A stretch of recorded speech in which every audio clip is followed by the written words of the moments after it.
people who will be watching the VOD and seeing this later or any offline chat. This is the Mortal Portal Podcast 3. We got our guests here. They're gonna go ahead and introduce themselves, and then we'll just jump right into it. So Madman, just go ahead and say your name and anything about yourself you want them to know. We'll go down the line. Yay.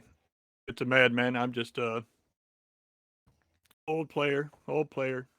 That's all it is. Did you play MO1? Just curious. Yeah, I played since open beta. Nice. Okay. Yeah. Sure. Very nice. Yeah, so I'm old. Mm-hmm. I'm old both sides. An old soul. Excellent. Indica, you want to go?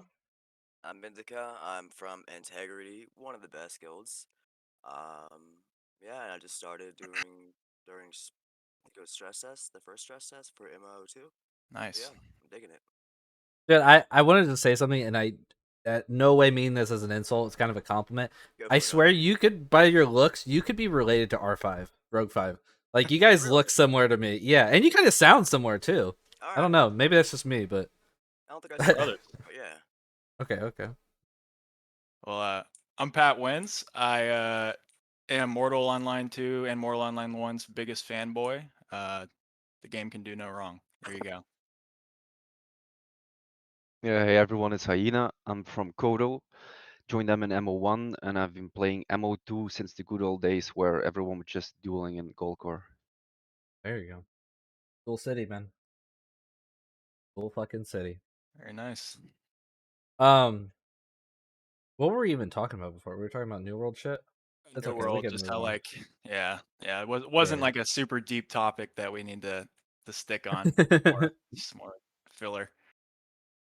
So what's everyone's impressions by this last patch? Let's just jump into it. Like, what do you guys think? Was it like a solid patch or just kind of like a fluffer patch for you guys? I think Felt it's a little fluffy. It feels like there were some core changes in this patch that like may not make a lot of sense right now, but it feels like it's setting the game up for something a little deeper in the future. And whether or not some of the numbers they implemented are correct, it's one of those things that I feel like has to be tested on a mass scale and iterated on before they can actually nail it down and make sure that it's working in a way that's going to just be better for the game overall in the future. But it's just kind of one of those things that time will tell, right? Like we don't know for sure. Yeah. What are you talking about specifically though when you say that? I'd say armor weight changes. I think that the concept of it is actually it opens up the floor to all kinds of new gameplay aspects that we maybe haven't been able to understand yet. But there's that which also it's actually a lot easier in my opinion for them to balance with just the way it works. And then on top of that, you got like some of the other changes like the weight changes, right? So now the lighter weight classes are going to maintain their some HP, and there's going to be a little more flexibility in builds, and then just those little tweaks like fixing up the skill tree or the clade trees and all those things like that. I think it's all just a lot of necessary changes, and obviously Campadons and short powers are fucking awesome. Like I love those. I think they're great. We needed plate scales. We needed something new to work with. So Yeah, they added Yeah. Campkidins, man, so I kind of love the patch. And yeah, especially what you said about the Clade gifts, they make a lot more sense now. right. Yeah, Well, I think I was looking at the Alvarin one. It's so much better placed like as an Alvarin, like the clay gifts. Like someone was saying in my guild you only need like 16 to fully max out your character. The other stuff is just like whatever. So yeah.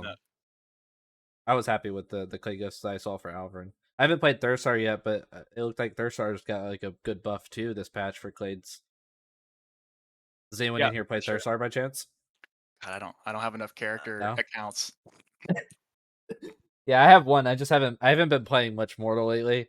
I hopped on for the patch day, and then we ran down and we tamed a couple shore prowers, and then we killed a couple people with them. They're basically like the bears of the south. They're just slower. That's all. But they're pretty interesting. I mean, literally, I can't not look at it. I can't look at it and not think of Sarah from Land Before Time. The fucking The exact Triceratops same without the thing. horns. Like that's all. It just looks like I just think of a dinosaur every time I look at it. I can't think of anything else. Like that's just what it is to me. It's got a cute little voice too, it does like Hudson. Oh Yeah. shit. But they have you seen their animations? It looks like they're actually fairly easy to parry, and the animations are super clear. So from what I saw of them, like I was able to parry all their attacks I believe they might have like an overhead that is just blockable. It's not parryable, but overall, it's not like the Cougars where you're like, holy shit, I have 0 time to react to this shit. Like it's a little bit better there. I was a mage when I tamed it. I didn't even get a chance Oh, to okay. parry it. Is it so? I mean, like, have you parried them or? Yes, yeah. So I went down there and I checked it out, and they their animations overall, I believe it feels like their animation team at SV is just like getting a little better with how they're just starting as a baseline on these creatures. And from everything I saw from the Campodons and from the Shore Prowers, overall their animations are just like a lot smoother, and you can actually see what's going on. So it gives you a fair chance to actually defend yourself. So it's nice. Right. Okay. And what about Campodons? Have you tried parrying them? I think they just have left and right. I think that's it. Just big, slow left and rights that you can parry and maybe a charge. I heard Hyena. You have a Campodon, like an Elder Campodon. An elder, yeah, hits like a truck, man. Through armor? Yeah, we hit someone. It wasn't like a level 90 or something. I was hitting people for 50s through steel. Holy Wow. fuck! What was it hitting the training dummy for? 130 or more sometimes. What? But it does like a critical attack or something. It has like a baseline damage. So let's say it does about 100 to 105, and then sometimes it will just like do a big banger and just hit for 130 or more. Does it What the say like any fuck? type of different attack in the like when it's attacking in the combat log? Does it say that it's doing something different, or is it just a No, normal just attack? noticeably bigger damage. I haven't checked though if it's like a separate animation or something. Huh. That's interesting. It's actually insane. What the fuck? I'm running around Fab right now, and there's 3 Campodons here just hitting training dummies. One of them is massive. It's an Elder Campodon.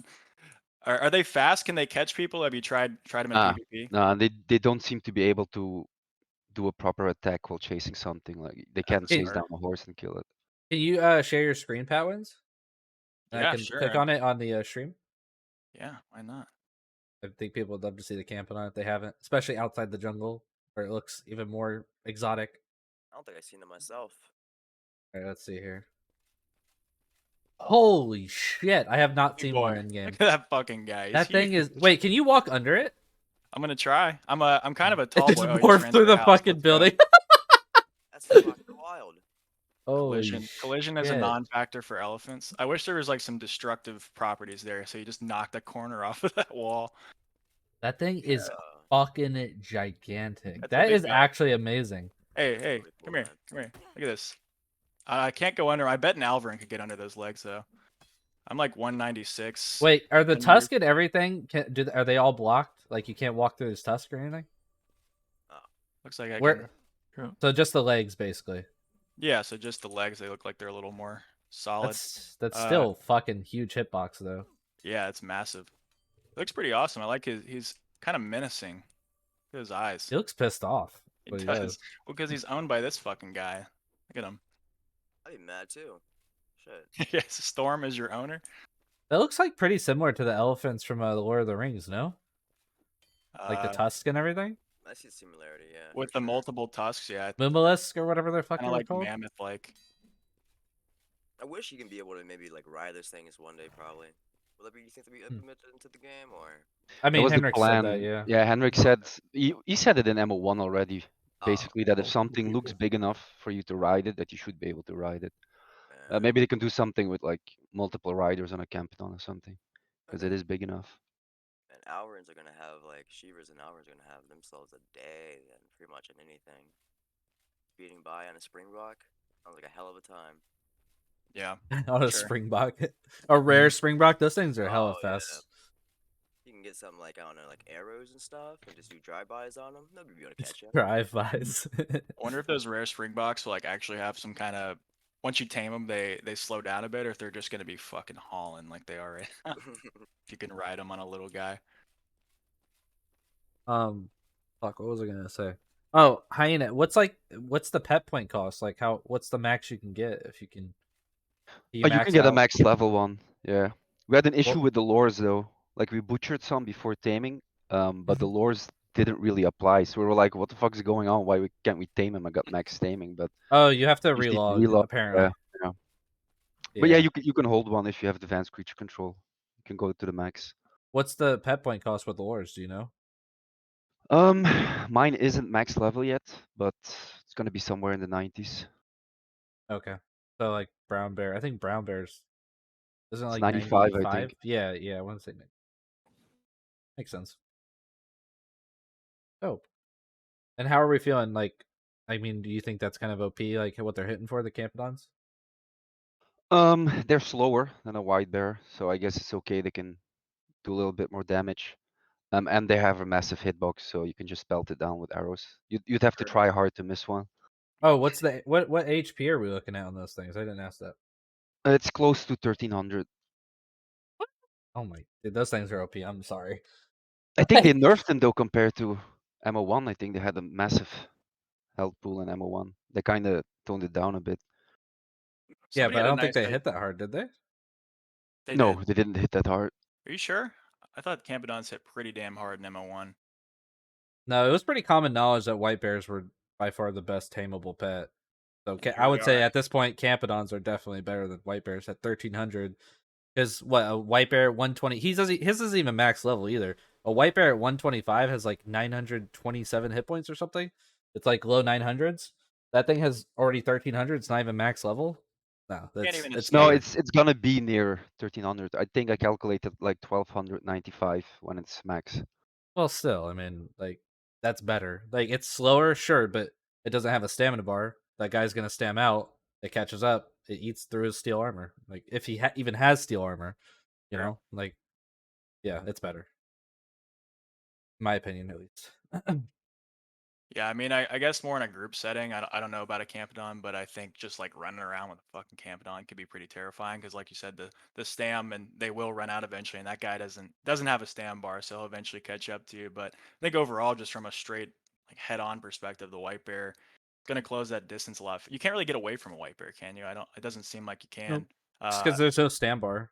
They're difficult to parry. Campodons are actually very easy to parry from what I've seen, other than the one attack they have. Uh, and so yeah, I mean, there's definitely some differences there, but I think for those lower damage, I don't know, just as far as pets go in general, for those lower damage, like really quick pets like wolves, cougars, things like that, like I think it's fine if they have a little bit faster attack speed as long as they keep, I guess they keep their damage low, like in a way that's not going to make them overpowered, where they're kind of at right now, because I guess they could work kind of like a mage interrupter or something like that, like a pet you stick on a mage to interrupt casting that's not going to just shred them in a couple hits. I feel like every animal should have a purpose, is what I'm getting at. Like Yeah. an elephant.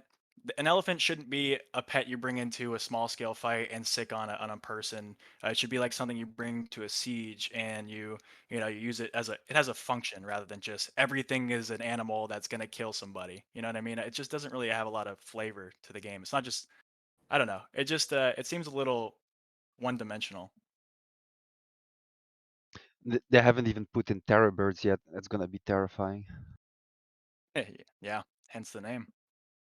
Yeah, I'm looking forward to Terror Birds. I mean, knowing how good that Campodon looks now, I feel like they'll do a real good job on Terror Birds. Agreed. Agreed. Hyped for it. What are you guys like looking forward to the most that he's mentioned is coming besides territory or anything like that, like housings? What are you guys looking forward to? It's hard to say. Like magic, the new magic that's about to come. What, Necromancer? Necromancy for sure, man. I feel That's like gonna be that's gonna be such a shit show. It's I gonna don't be know. controversial as hell. I feel Oh like I wait. can actually be viable by myself for once, or not actually getting nay-nayed every time I want to roll up and some fat 3-star wants to chase me, or some dude with a bow and arrow. I see two of them, man, and there's nothing much I can do besides run or try to get away. Mm-hmm. So it seems like Sure. you'll be able to help me, at least survive a little bit longer, or at least live.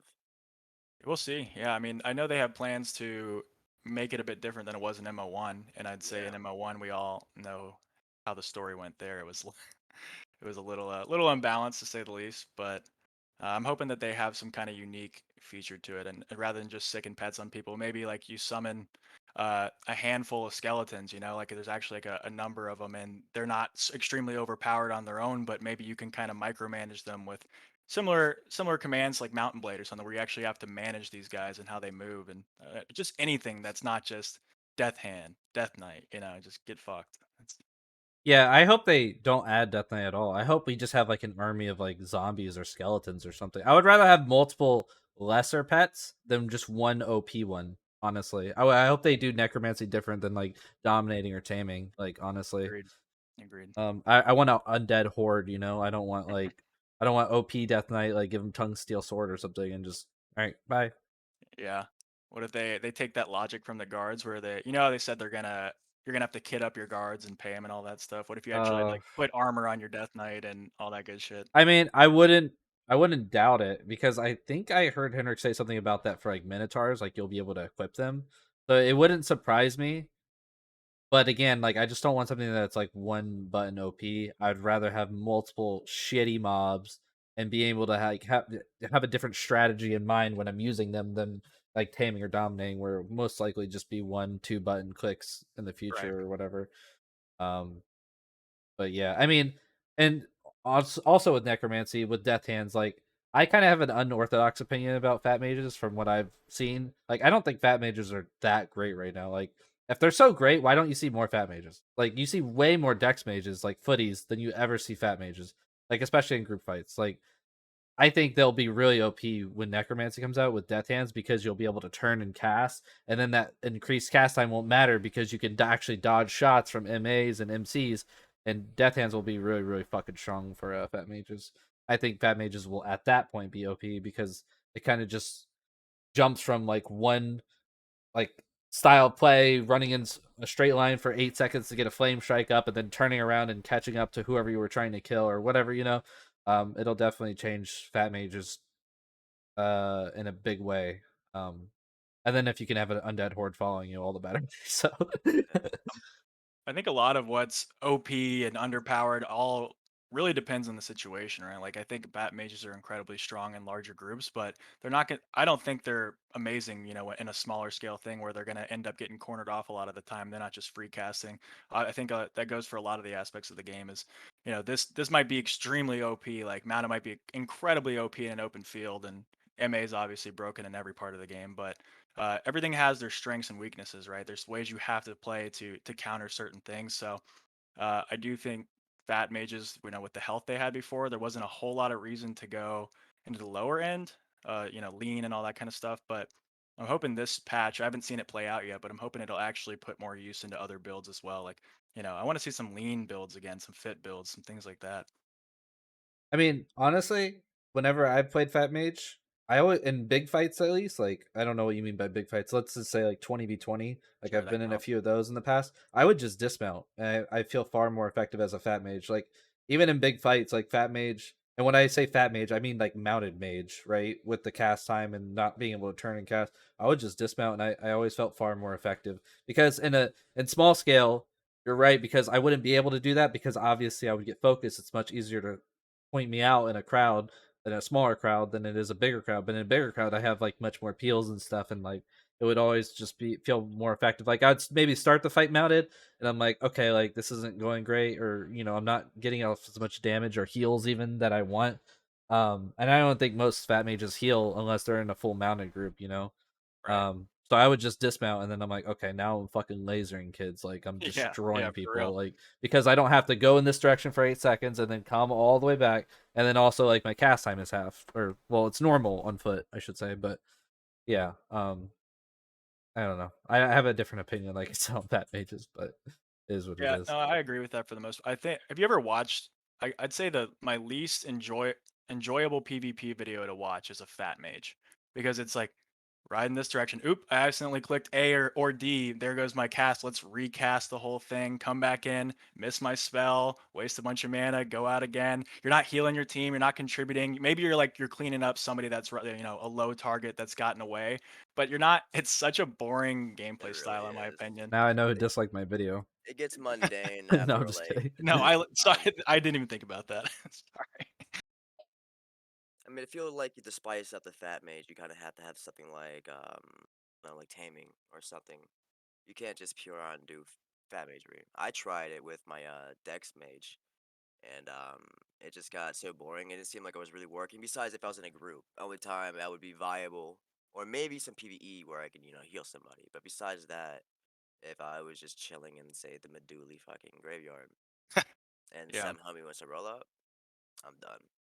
But right. I don't know. I will Seems say like if you run into like Tumor or somebody, it's terrifying as a fat mage because oh he just yeah, nukes your ass and you can't get away from him, especially in the Meduly area. It's Meduly is mounted central, like you're gonna get destroyed. it There's really not a is. whole lot of area to get away.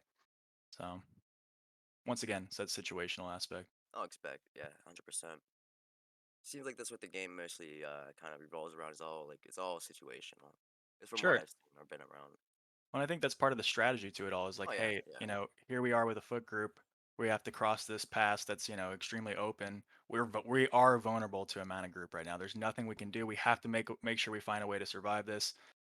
It's not ideal. I think we definitely need more counterplay to MAs and MCs and everything right now. But 100%. I think once we have EQs, maybe other kind of stances for dismounting, like spear stance or whatever it might be, that's going to be a good counter to MC. But then once again, you got the MA problem, which I just don't even know where to begin as far as how to balance that. Yeah, there's no real way to balance MA out in the open without absolutely destroying it, because Right.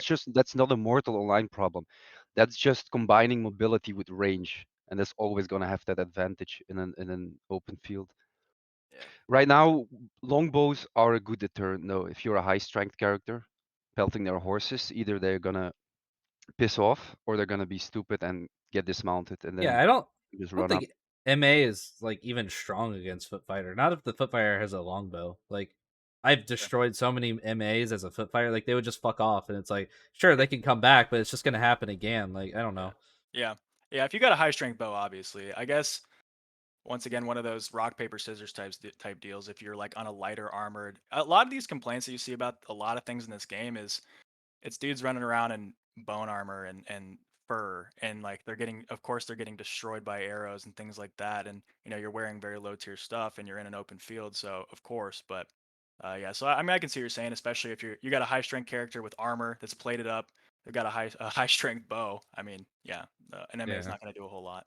I mean, then again, I don't really fight around Meduly, so this is also like a terrain difference we're talking about here. I usually fight in like hills or like rivers and mountains and trees and shit. So again, if I was just literal butt ass like open field, probably it would definitely be harder fighting an MA.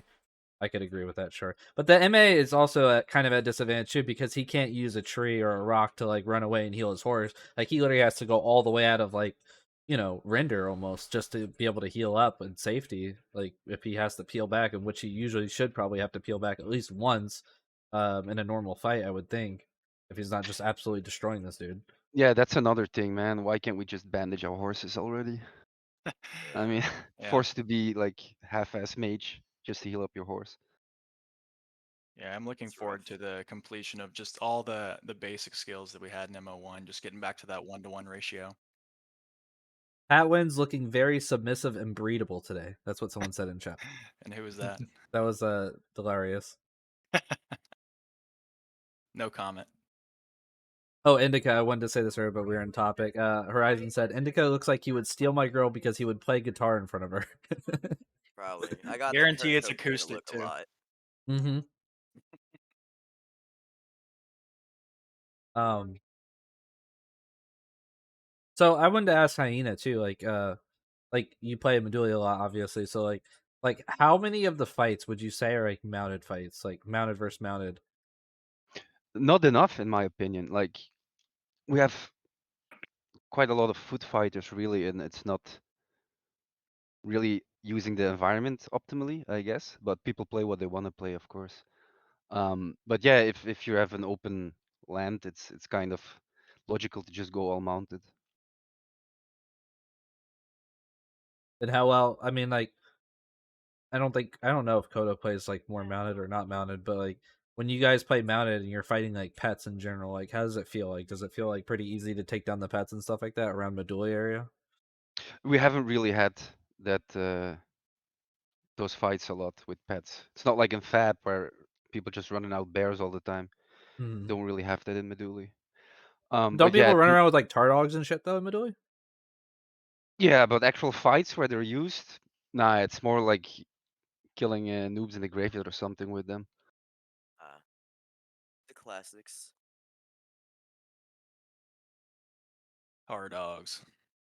But yeah, logically it would it would be easier to just use some MAs to focus down a white bear or a Campidon or whatever, because there's nothing obscuring your vision really. Yeah, Campidons are gonna be melted by MAs, I can imagine. Yeah, I fear for Campidons and large scale sieges and stuff like that. I mean, I'm sure with the trend of the game and development right now, where oops, sorry about that. They'll have armor at some point too. So I mean, we'll see how much that helps. But you still got 30 dudes shooting an elephant with arrows for a couple, even 10 seconds. I mean, even with armor, I don't know how much of a difference it's gonna make. So, but if Yeah, you they have Yeah. multiple Campidons, then that's scary. they might get utility as well in sieges. I know they're gonna add wagons, but maybe Campidons should logically be able to carry a lot, so maybe they can carry boulders or whatever system Henrik is gonna go for. Honestly, it'd be cool as you be able to use like Campidons as some sort of like battering ram. Even if it was like super low damage, it could maybe like damage gates, like you know what I mean? Like because like again, like if it's like let's say you're on your walls, right, and you have this Campidon, like big Campidon in front of it, it would be able to get shot pretty easily from the sides and stuff. So I think like that would be like a kind of a cool mechanic, or like larger beasts in general, maybe dominated focus, you know, to make it harder to do or something. But if they were able to be used as siege equipment, would add like a new level of like utility to them. Absolutely. They would have to like obviously like make it not as good as actual siege equipment, otherwise people would just fucking complain. But like if it was super low damage and it was possible, then people would have that possibility to use it, or bring like 5 of them to equal one like actual battering ram or something. You know what I mean? Like that'd be kind of cool. Yeah, And that'd then be you sweet. would be having like 5 people commit to that build just to do the same thing they could do with a regular battering ram. So it kind of balances out in a way. You know what I mean? Like, Yeah, um, yeah. It's got to be a give and uh, a take for everything. yeah, someone said what guilds? Indica is Integrity, PatWins is Ungilded, Amadman's Ungilded, Hyena's in Kodo, and I'm in Acolytes. Space Ghost. Not just in Acolytes, he's the leader of Acolytes. Well, yeah. The man. Hey, what's up, Tumor? He can go out of render and return full health in 15 seconds. Why would he need a tree? Oh, he's talking about the MA fight. Yeah, yeah. I don't know. I think MA is kind of fine.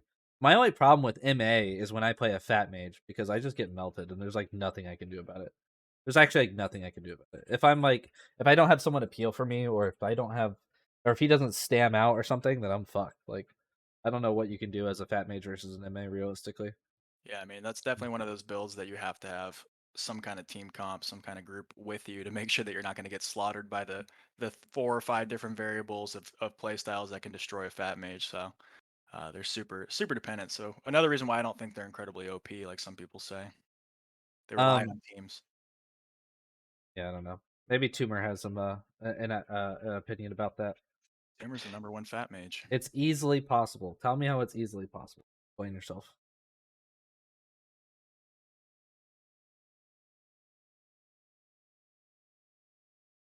You guys can keep talking. I'm just waiting. Yeah, at for least you this. stand somewhat of a chance. If you're a foot mage and you need to stand still to cast, it's easy headshots for the MA.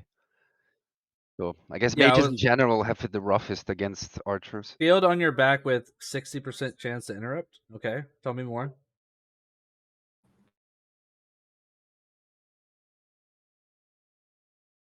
Yeah, those little short, stocky mages with the shields on their back. I mean, I think they do have a nice little advantage because you just turn away from them. You make sure you're just keeping those casts up at all times. And I don't know, the shield, if you have a good shield on your back, something that's made out of Bruh, it ain't piercing. hard.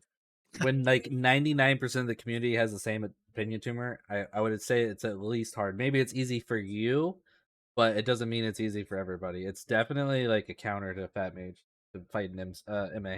And by Fat Mage, again, I mean Mountain Mage. I don't mean a Fat Mage on foot, because I was thinking like it would probably be easier just to get like one good foam off on his horse and then just dismount and throw away my horse to try and survive this MA. Like it would be better if I was just on foot and I could use my horse even as cover while I get some cast off. Because I could melt his horse in like maybe 3-4 casts, you know, like 2 fulminations, 2 flame strikes. His horse is gonna be really fucking low, and he'll have to peel, you know, just to heal. But Yeah, there's the stupid MAs as well. I have dismounted MAs as a foot mage. Like they don't play the range game because they can poke you from outside of your magical range. But Oh yeah, there's still for the sure. stupid ones that their horse is like below half and they still keep coming in. Like, okay. Be great if mental projectile was an actual projectile that you didn't have to hit scan somebody with, so you could just laser it from across the map and it just went as far as you could see, as long as they're in Melt render like 5 distance. people, like you don't even know are there. Just Wouldn't shoot that be out from a sick though? dually. Like you see an MA running off into the distance and you just line up that perfect shot and just fucking light them up. That'd be so sick. Just It to get renders everybody out lined up. of your view, and you still get the kill, and like 5 minutes later, you get a murder count. Yeah. Just like, oh, okay. Oops, how'd I do that? What do you guys think about the whole murder count system, by the way? Because I find it incredibly like stupid. Like let's say I hit somebody, right? And the fight, there's no winner. Like he runs away, we both live. Then like 10 minutes later, he can have his buddy kill him and give me a murder count. Like or something. You know what I mean? Like a guilty, a friend, whatever. It doesn't even have to be a guilty. It could be like it's just his friend. Like I find that incredibly like broken, in my Yeah, but opinion. Me like too. the murder counts themselves aren't even annoying or anything because being red doesn't really mean anything anymore. It's just the reputation loss that comes with it. I think they have some work to do on that as well. I feel like they Um, still need to implement something new though. It's annoying at best. It's still like I feel like maybe after like a certain amount of time, the murder count or where you can give somebody a murder count should like go away. Or maybe like if you get healed fully, maybe that's too much. But at least implement like a timer or something, because yeah, I can shoot somebody or somebody could shoot me, and I could die maybe like half an hour later and still be able to give them a murder count. Yeah, yeah. At And then if least you're ever in a some. war, you get killed during a war, and all of a sudden there's like a laundry list of Oh, names that you got to filter through, and so people don't even pay attention. They're just like select all, yeah. report everybody. It could have been somebody that was helping them. You have no idea. It's just it's obviously not in a state that's correct right now. It's not working the way it should. Even if it's just like a top 3 damage contributors or something, and it was you had maybe 10 minutes or a couple minutes since your death or a couple minutes since you've been attacked to report that murder, just to make sure that nobody's griefing the system and getting killed, having their teammates kill them, because you can't suicide anymore, which is a good start. But you used to be able to just suicide and hand out murder counts, which I think it worked that way for all of MO1, which was incredible that they never made that change, like even tried to make a change there. But it needs some work for sure. yeah, you don't even need your friends to kill you. You can just jump off a building repeatedly. Yeah, Still true, works. true, true. Lots of little changes that have to come with time, and I'm hoping that's one that they recognize as well, because not only is the system, like, murder counts are annoying, rep obviously is going to change with how you gain it and whatnot, but it's still a system where uh it's you don't want to just fight against an entire group, because you don't want to get your rep absolutely massacred, or you don't want 15 murder counts or per fight, but you also, I don't know, it's just kind of like one of those things where it's more of a hindrance, and then it's not enough to like prevent people from just killing noobs nonstop.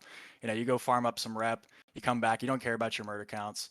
I feel like on both sides of the spectrum, from the killing noob side and the consensual PvP side, it's not where it needs to be, and it's not going to help either. So I think everything that ain't controlled should be lawless. And it wouldn't matter if you wanted to fight, you could just go fight. When you were in battles and stuff, as long as you weren't in an area where it's illegal, then you'd be fine. No one would get counted for anything.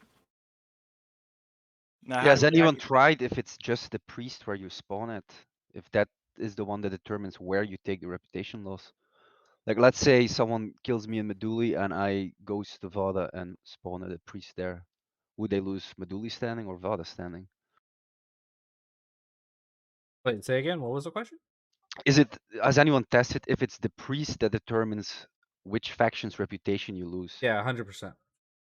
So you could technically just die in one province Mhm. and go res in another province and then give them murder count, If you know where they reputation live, loss. you could just be like, "Hey, well, I know that this guy lives in Tendrum or Fabrinum. I don't like him. He killed me all the way over in You NK. just I'm tuned gonna into just the ghost latest over there channel and on give him a murder Twitch. count." Well, I don't know if you have the time to do it, but you could have your home set there or something. There's ways to just go out of your way to abuse somebody's reputation with the current system.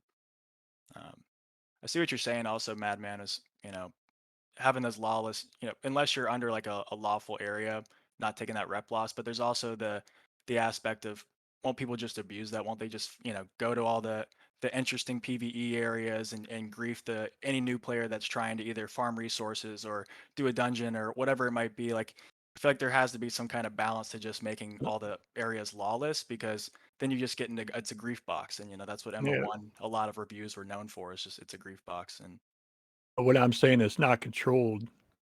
Well, you got all the keeps and stuff, and that's a controlled area. So the keeps would be able to take into control of an area and be able to say, hey, this is a lawless area or this is a area of law. So that would change the world all the time, and people could always go to where it was safe if they wanted to be safe.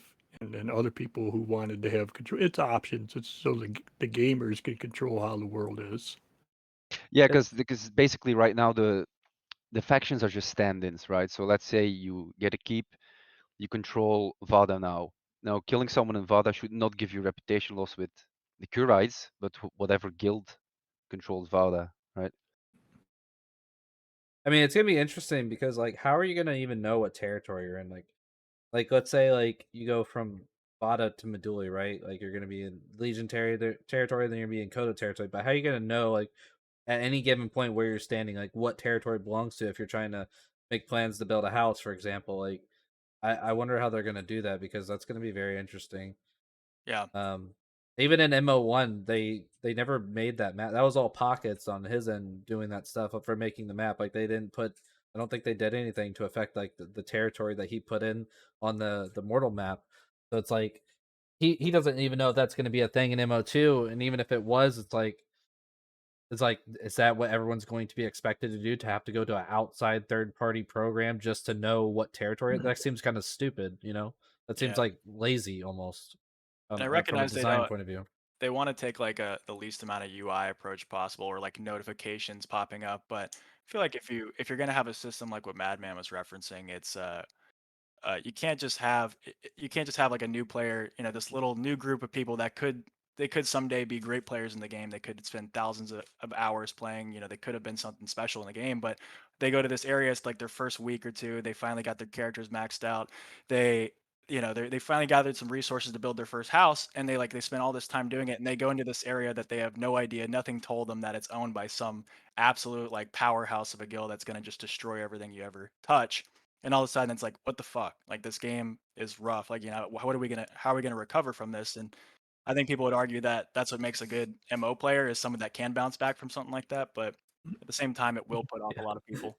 Yeah, I bet a lot of the people in the chat right now are be like, bro, that's mortal. Get good. Yeah, Like, yeah. literally, that's their fucking mentality. It's like, you got your house blown up? Well, fucking wage war in this guild for the next fucking 8 years, bro. Like, what's wrong with make a you? new one. Like, they do not give a fuck about, like, the typical, like, MMO Care Bear. Like, yeah, like, I see it from both sides, right? Like, you got the new player, he comes in, builds a house, he's like, fucking epic, dude. And then someone just comes to smash his house. This typical player will probably quit the game. MO player mentality is like, he blew up your house, bro, just get good. Fucking build up a small fucking militia and go like, grief their fucking castle for the next 2 weeks or something. It's like, it's just so funny. I don't know. This community is so weird. You got to be a little bit sick in the head to get through all of MO1, then into MO2, and like just keep the train going. There's something wrong with all of us, I'd say. Just a tad. But if you get to the point where you can put down a house, you probably have experienced some of the worst already, right? So if you're still Right. playing, you're I don't know about that. I feel like That's once you pretty have easy to build a assets, house. that's the worst you can get once you start like all that time you invest. And now houses aren't, if it's anything like MO1, they're not like terrible to put up. But maybe for a new player that doesn't understand, it could be a little more difficult. But I know some of the worst possible scenarios are when people actually have like keeps and palisades and things like that, and then they get that stuff siege and they spend all that time, all that money. That's when a lot of guilds would just quit the game altogether. They leave for 6 months or so, and now they always come back. But you know, Well, I think Henry was saying that he wants to make sieging like, it's not like a recreational thing that you do. It's like, if you really don't want this fucking person in your area or in that spot for whatever reason, then it's gonna be an effort. It's not gonna be so effortless to do, which I think is smart. I worry that people who get keeps early on are just set. That's what worries me. Is like, obviously keeps gonna be really hard to siege. I don't think it's ever going to be a guild versus guild thing. I think it's always going to be alliance versus alliance, which I really fucking hate, but it is what it is at that point. But that's what worries me, is like people getting in at the early of the game are just gonna be like set for life, just because it's gonna be so hard to siege them. It's a good point. I mean, hopefully they adapt the siege mechanics in a way where maybe you can set up some siege camps or other things nearby that'll give you a little more power in your strategy to attacking these keeps, and obviously more tools with elephants, getting over walls, siege ladders, whatever it might be, because it was incredibly difficult to siege in MO1, and hopefully they know that. It seems like they have learned a lot from the first game, but uh, yeah, I mean that's a really good point. Is that could be a very big snowball effect where these guilds get in and they're permalocked. They're there forever. And maybe there's some kind of system that they'll implement in a smaller scale, like with those, the strongholds that Henrik was showing off in his stream, those little fortress looking type things. Maybe Yeah, there's yeah. some smaller scale version of the large scale like alliance ZVZ stuff, where maybe you can have little sieges against these strongholds, and maybe they have some sort of power over the area. Who knows though? It's a good point. You know what's really gonna be the best way to siege someone is just fucking infiltrating their guild, spying on them. Yeah. That's gonna be 100% the easiest way to On a like siege kill someone. ox? I'm just saying, dude. Like, it's gonna be like, imagine like if you are like friendly with like a guild that owns a keep, Yeah. and then they're like, "Hey, can I build this stronghold next to your keep, bro? Like, we're fucking solid. We just want, we want like our own little guild thing." And then all of a sudden, this stronghold just turns out to be like a spy guild or whatever, like, and they just want to betray them, like it's gonna be so it's gonna be so much easier at that point to have like a stronghold right next to a keep where all your supplies and boulders or whatever you fucking need is just, it's gonna be so much simpler to just do it that way than it is to be like rolling up on a keep that like stocks and stocks of materials, and you have to like bring shit from wherever the fuck to the siege. So I feel like that's the route most people are gonna take, For if sure. not like a stronghold, just like a bank or whatever, but still. God, you ready for the paranoia to return of everybody's a spy? Like you can't even join a guild. You could be a brand new player and they're like, who the hell are you? Like, what are you doing? Kick this guy out of here. But was it paranoia? Because like, didn't like every guild have spies? Like, was it Everybody was actual spying on paranoia? everybody. Yeah, Yeah. it was. There was a mix of both. Though. I mean, like you knew that you were being spied on, but then you also had the question of like, wait, maybe I am. So you started to drive yourself a little crazy. I was never like a guild leader or really gave a shit in the first game, so I didn't care if there were spies. But there was always talk in all the discords I was in. I was a spy for like maybe I think a couple of days or maybe a week in MO2.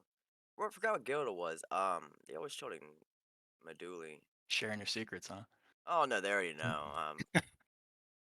What was the name of it? I'll get back with it later. Forgot completely. Yeah, I was a spy at one point in MO1 too. I mean, it's not a big deal. I don't think to be a spy really means anything. Like, No, not at all. especially if you're already at war with a guild, it's like whatever. I don't know. But fuck, what was I gonna say? Pat looking like Peter Parker. What's that? Chat? I just Which one? yeah, which Peter Parker? The Bully original Maguire? Peter Parker? Yeah, probably. I would imagine. I Who see needs it. spies Like when all the that. guilds have streamers? Also true. The nerdy one. What?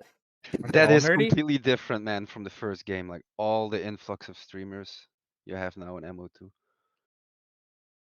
Yeah, yeah. There was like not many people who like streamed or like made like consistent content in MO1, correct? And because when I try and find shit, I can't find nothing on MO1.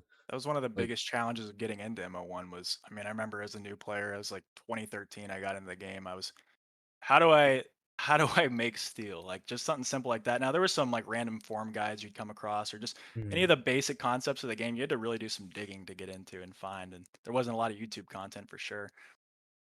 I still use the mining the metal guide on the MO1 forums, but even to this day, it is not complete. Like, it's still fucking missing information. Like, it's crazy. Like even like not even just like Chronite. There was like some, I think like Tungsteel's missing information on the mining metal guide from the MO1 forums.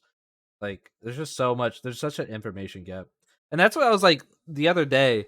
Because some of my guildies were trying to find fucking Bear Bags book or whatever, and I'm just thinking to myself like, people are so secretive about this information. In like a week, everybody's gonna fucking know. It's like, why wouldn't you just be that guy, that fucking Chad that just rises up, it's like, there is no bareback book. You can just craft it, and just help everybody out and stop making people run around like crazy. Because that's what I heard. I heard there is no bareback book, but I don't know. Maybe I'm fucking wrong.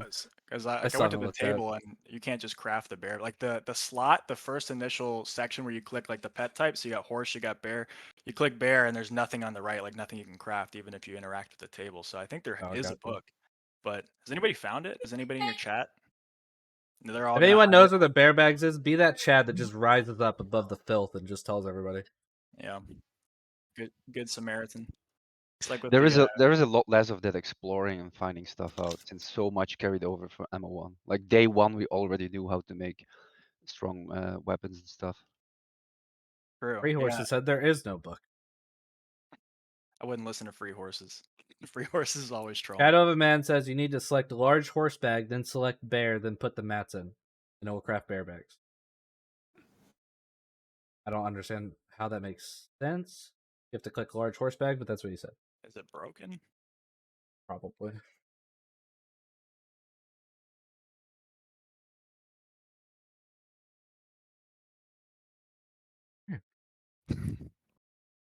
Interesting.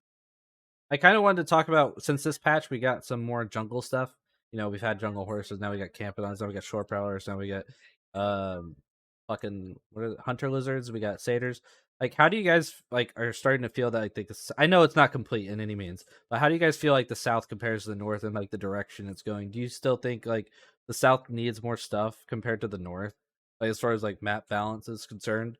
And like maybe what are some things that they could add to the South that would help it? I think housing is going to change a lot of it, like a lot of our perspective on the South, because you're going to have a lot of guys who set up. There's going to be some good resources down there, right? There's going to be great things you can farm, but right now there's not a lot of accessibility other than jungle camp, which is a little, and the terrain itself is a pain in the ass to navigate. But once you got houses set up near certain spawns, and things like that, I think it might add some more. Obviously, there's going to be more creatures that come, more resources, things like that. But I do think housing is going to change a lot of the perspective on the game, just with like regionality. Well, even just talking about jungle camp in general, jungle camp doesn't even have a stable. It doesn't have a magic vendor. Yeah. Like if you die and lose your magic reagents and you're in the South, you're fucked. Like there's no way to get magic reagents down there. You have to go all the way back up to Bhakti at least. I don't know. I just feel like the jungle could be so fucking epic. Like the way it looks, it's already golden. Like they already got it down. They don't need to touch the landscape, do anything. I think it's balanced for both mounted and foot play already. Because like a lot of the jungle is flat. I mean, yeah, there's cliffs and they go down levels and stuff, but there's so much open area. Besides the trees, like it's totally fine to play a mounted build in jungle and be perfectly fine, in my opinion. Um, but like jungle camp definitely needs a buff, in my opinion. Just to keep up with like standards from like GK or something, because it's all the way down the south compared to all the way up in the north. So I think if they buff jungle camp a bit would be great. But again, like I don't know if it has the resources at all, like to compete, to even be close to be considered as good as like the north would be. Scales, it's the only place you can get scales, though. I mean, it's, I Is don't- it though? well, Because is there any other weren't place? shore prowlers and Toxai and MO1? Were they? That's what I heard. Well, then that's a problem. But I mean, if there was like if scales only were in the south and like maybe weave in some other very high value resources that you have to have a lot of travel time for, the jungle would be a highly contested spot. I'm assuming with housing and things, you're going to be able to have like little stable masters and things like that. There you get to everything you need to do your basic stuff in the jungle and operate. So could end up being a really nice war zone at that point. Was the turtles, like the main turtles that people farm, were they the snapping turtles or were they called something else? Does anyone know?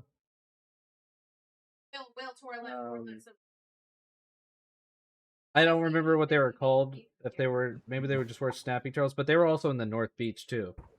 And they dropped field scales as far as the emulator says.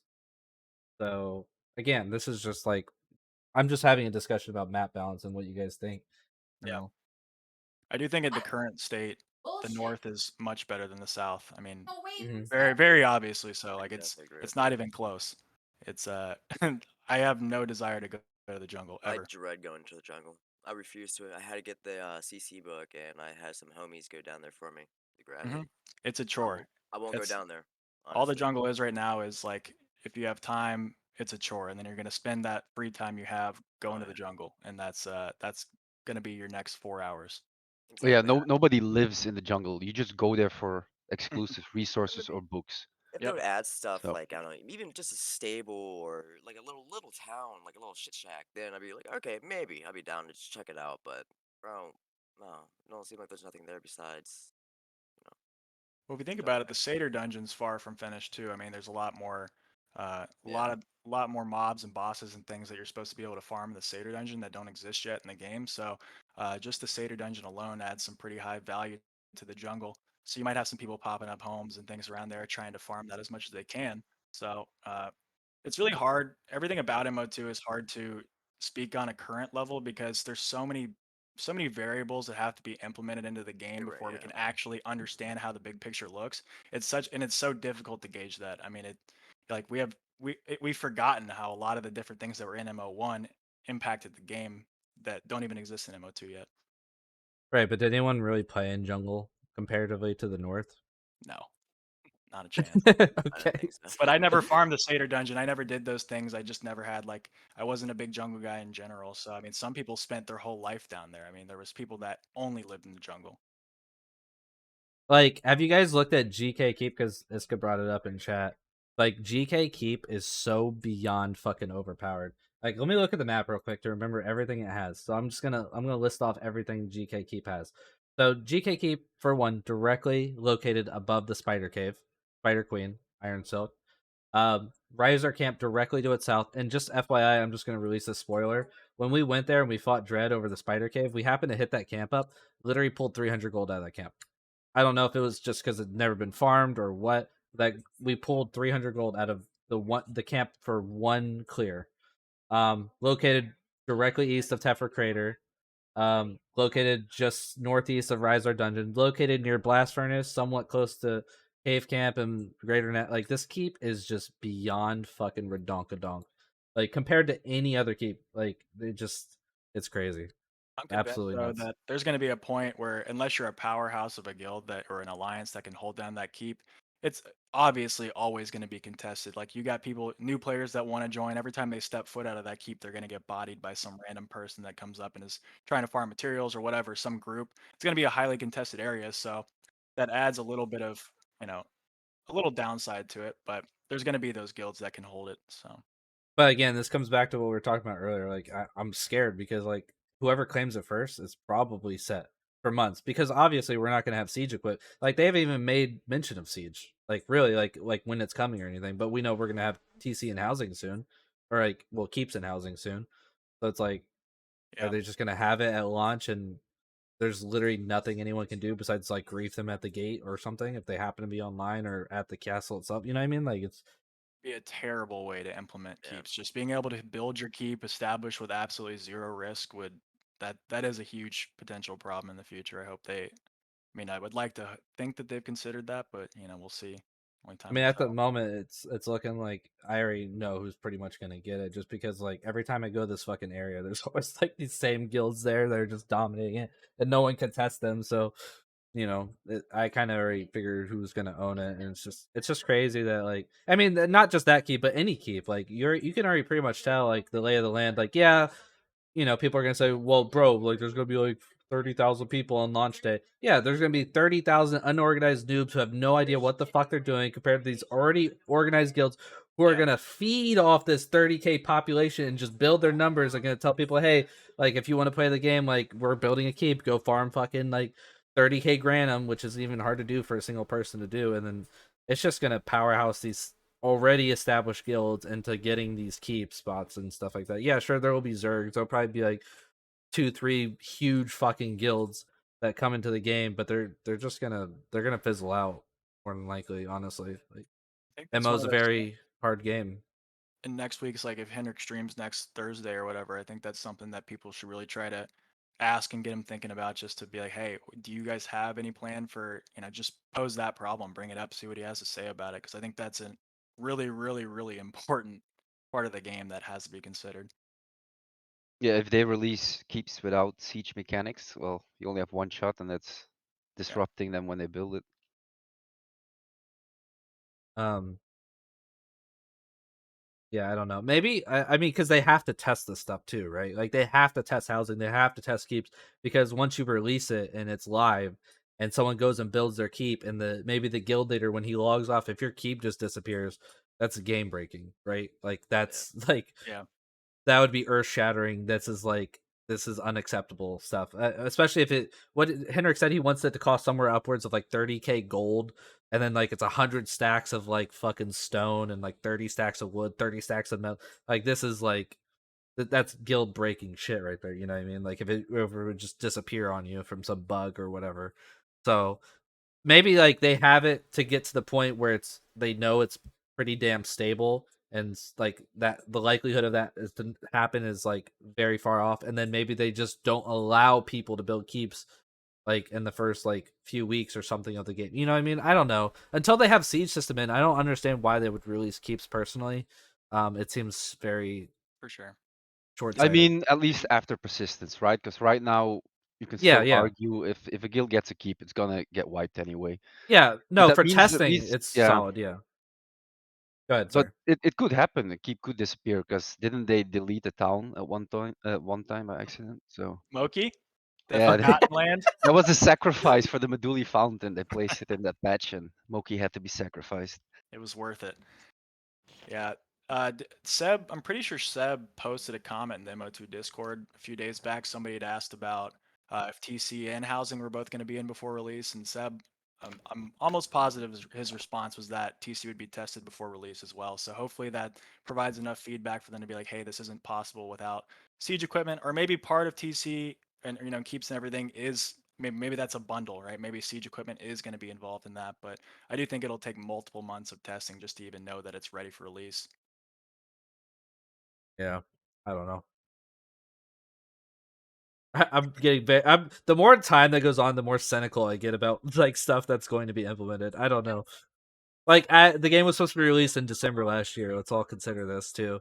I'm Oh, just glad they I had the didn't know that. foresight not to release it there. I mean, that would have been the end of MO2 before it was even born. So it's sure, like, it's also reassuring to know they even had the funding to be able to push it until January, which is it's it's just nice to know that there's some kind of backing there. I mean, if you look at even the current YouTube content from some of the bigger content creators out there, their opinions on MO2, even at its weaker state back in the first stress tests, were entirely different if you go back and watch all these impression videos of MO1. And I think there's just a lot of potential here. So the more polished they can get this game, the more content they can get in it before release, I think is absolutely critical. And I'm glad that there's enough backing to even push it that long. Because if they released last December, the game, we'd be sitting here right now in a live game that you're paying a sub for, having these same conversations, and with really not a whole lot of hope for the future for the game. So it really I was. would not be subbed. I would be Yeah. here talking about it. I would not Yes. be subbed. Exactly.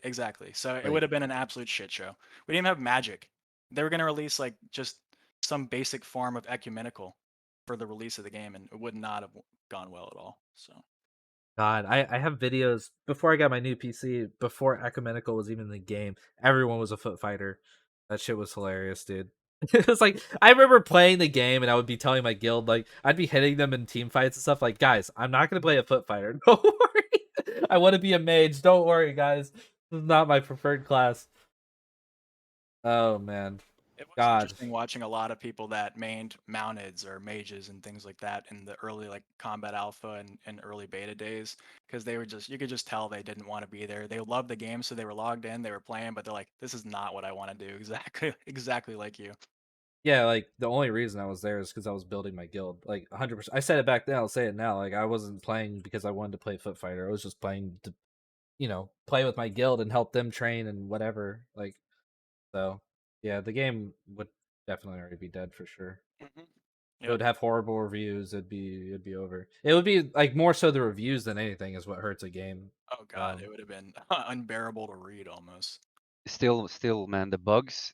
It has to be crisp, and because those Steam reviews is gonna be brutal, especially since it's a sub and people are used to basically a free MMO with some microtransactions or something. So it's a bit more of a hurdle these days as being a sub game than when it used to be. Well, it's kind of the bittersweet part of this, when they first released the latest roadmap, the fact that it wasn't packed with content that's exciting like we're used to.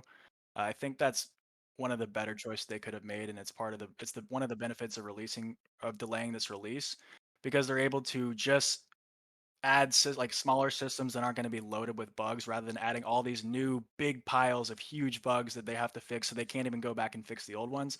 So it's a little bittersweet, because they're like, yeah, we're not as excited for some of the upcoming patches, but they're critical patches that they have to do to focus on stability of the game, or else we're going to just have all this content. It's going to be MO1 all over again. What was one of the biggest problems with MO1? It was that, yeah, we have a new continent. Yeah, we have all this new shit, all these new systems, and we never even fixed the core part of the game. And it was always a huge flaw with MO1.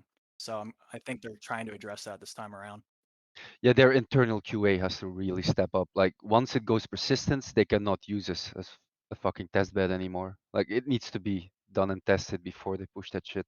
They need a Well, PTR.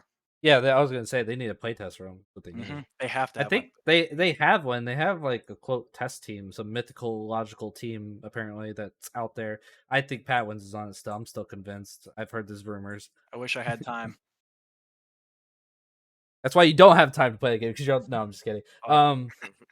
I think I'm Henrik and I think Farmer Joe maybe have mentioned thinking about it, but if they were to add some sort of like free to play haven, and we talked about this on the last podcast, so I don't really talk about the same thing over and over again. But if they had a free to play haven, that would be so fucking good for the game. Like it would be so good for the game.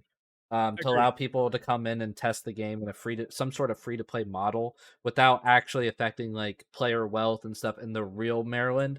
I think that would be insanely good because like I've been playing like Albion Online this past week. That game pop is booming, dude. It's still booming. It's an old game now. It's still booming because the game has a free to play model. It allows people to come in like risk free and they can sub if they like the game and get these benefits, which is what Mortal should do. They should allow people to come in, test the game, especially as niche of a game as it is. They need a free to play model, and they need people to taste that sweet bitterness of full loot and hardcore and no safe zones. I don't know how they'll do that in Haven per se. Maybe they have like a different instance for free to play players where it is full loot or something like that. I don't know, but they definitely need some sort of free to play model for Mortal for it to be successful, in my opinion. I don't know. What do you guys think about that? I agree completely. 1,000% agree. I mean, it'll have to be one of those things where they can't acquire a ton of wealth. They can't progress too far. They can't have VoIP, so they're not in there just making free to play accounts, trolling everybody that's trying to actually pay for and enjoy the game. They shouldn't be able to just type and chat and spam all the chats with just whatever BS they want with no strings attached. But I think it's absolutely essential, like you said, with how much of a niche game this is and how it's really an acquired taste. You can't just like expect somebody to want to toss $40 in a sub your way just to hop in your game, and they may not even like it. So I think that free to play model on Haven only is essential, and there could be even a part of Haven where you have an open full loot kind of area that lets you know that you're going into that area, and you can test the waters. You can kind of see what it's like, and with the direction they're taking Haven, I think it's in a great direction. It's going to need a lot of iteration and polish, but I think the tutorials are becoming really nice. It was something we didn't have before, and I think they'll continue to expand on that in a way where it actually gives a player like the tools they need to move on to that next step, which we didn't have. And I think that free to play model is huge. You know what they should do? They should make the Fab Tower dungeon full loot area Yeah, that'd be cool. in Haven. That would be sick, and you That'd be just really have so many people just camping that motherfucker. It'd be so Yeah. funny, dude. Mm-hmm. That would be solid, I think. Yep, it would definitely be really fun. But I do think, I mean, I agree 100%. You gotta have some way to filter players into the game and let them be like, oh, this is actually really cool, because there's a unique experience that you can get from MO that you can't really get from another game, but you have to feel it. Like you get all these impressions from people that are like, oh man, the head bobble, or all these little details that they see from a YouTube video that they're like, screw this, I don't even want to give it a try. Yeah. But maybe if they hopped in, they heard people talking in VoIP, they saw some of these cool RP features that are coming up, people smoking pipes in taverns or whatever it might be that really like drives them to love a game. They might have that experience on Haven, which they would have never ever had before, just watching YouTube content. So I feel like it's got to happen at some point. I agree 100%. Honestly. Personally, I don't really like the idea of a total free. Like if they had free trial, like weekends or something like that, then that would probably be okay to get people in. But I don't think they need a total free area. that's always free all the time that people can just play. I mean, that's just an opinion. Maybe it'd be best for like something like just like testing because I played ESO a lot and ESO had like a test server as well. So I think if Mortal did something similar, I think it would be help out a lot of people and get actually a lot of like new players in. But Yeah, I think that's as long as there's no wealth transfer from the free to yeah, play to the subscription game, like the Maryland game, I think that's fine. it could be strictly like separate. There should be level caps, there should be wealth caps, there should be, even if you maybe if you decide to go that extra step and decide to sub to the game and buy the game, then you have to remake a character. Some kind of way to just incentivize the player not to just hang out in Haven forever with their shitty leveled character and just not screw around. Sure, I agree. And you know, even the like you said, Madman, even the idea of having multiple free weekends. Like, maybe once every few months they have like a free weekend where you can come in and experience the whole game. That might be good too. I mean, just something that lets people taste it without having to commit. Because a lot of these people that commit and don't realize what they're getting into, what do? They review bomb because they didn't know. They paid $40 in a sub for something that they don't even like. And now that review is going to be absolutely terrible. So My idea for Haven and even other cities, I know a lot of people say, hey, we want to force them out of the city to go do this or that or whatever. And and I don't think that's even good either. I think we want the cities to be populated and everything. And same with Haven. So we might not want to chase everybody out of there. If people are okay with playing, that'd be good. And I was even thinking, like, I've said it before on the forums too, but like if they have some kind of item that you can only get in Haven, say it's a something required for end game content, like maybe necromancy, big monster or something like that, where you need tons of it, but it's not available anywhere in the mainland, but they can get it in Haven. All right, so now you got a resource that needs to be gathered there. Now, people that are going to train, like they try to get NPCs and everything to teach people how to do something, but why not have players do it? So okay, say you got that dungeon in there. It's got somehow you can farm this resource. Now the new player don't know anything about it, but you got vets that might want to stay. Hey, we need this resource to get over to Maryland. So now they're going to train these newbies how to farm this stuff and have them get it there and then bring it over to Maryland themselves. So, what I'm saying that makes people there to train. That puts people in a spot where, hey, they want to be on Haven to train these new people. And then they'd get them into guilds and all that stuff and get them to bring that resource over. And it'd be such a small amount that each individual person could get, but that could be money because they could come over and put it on the broker. Boom, they got instant money to so it start kind of once they're in Maryland. it kind of integrates them into like a purpose in the game is what you're saying. Like it helps them, a, like it incentivizes people to train, and then b, like it actually makes that new player feel like they have more reason to sub and buy the game and, Right. and get They're into it. right. They're gonna go in there, there's that dungeon, it's gonna need multiple people to work together. So now you're gonna have the vets to say, hey, okay, we're gonna need this stuff, but we gotta get some people together. So now they get a whole bunch of new guys and now they're making friends and making connections and everything. And plus they're connections for, hey, a guild when you get out, hey, when you go to Maryland, this is who you want to talk to or whatever. Plus you've already made friends and connections with people that you did do the dungeons right there.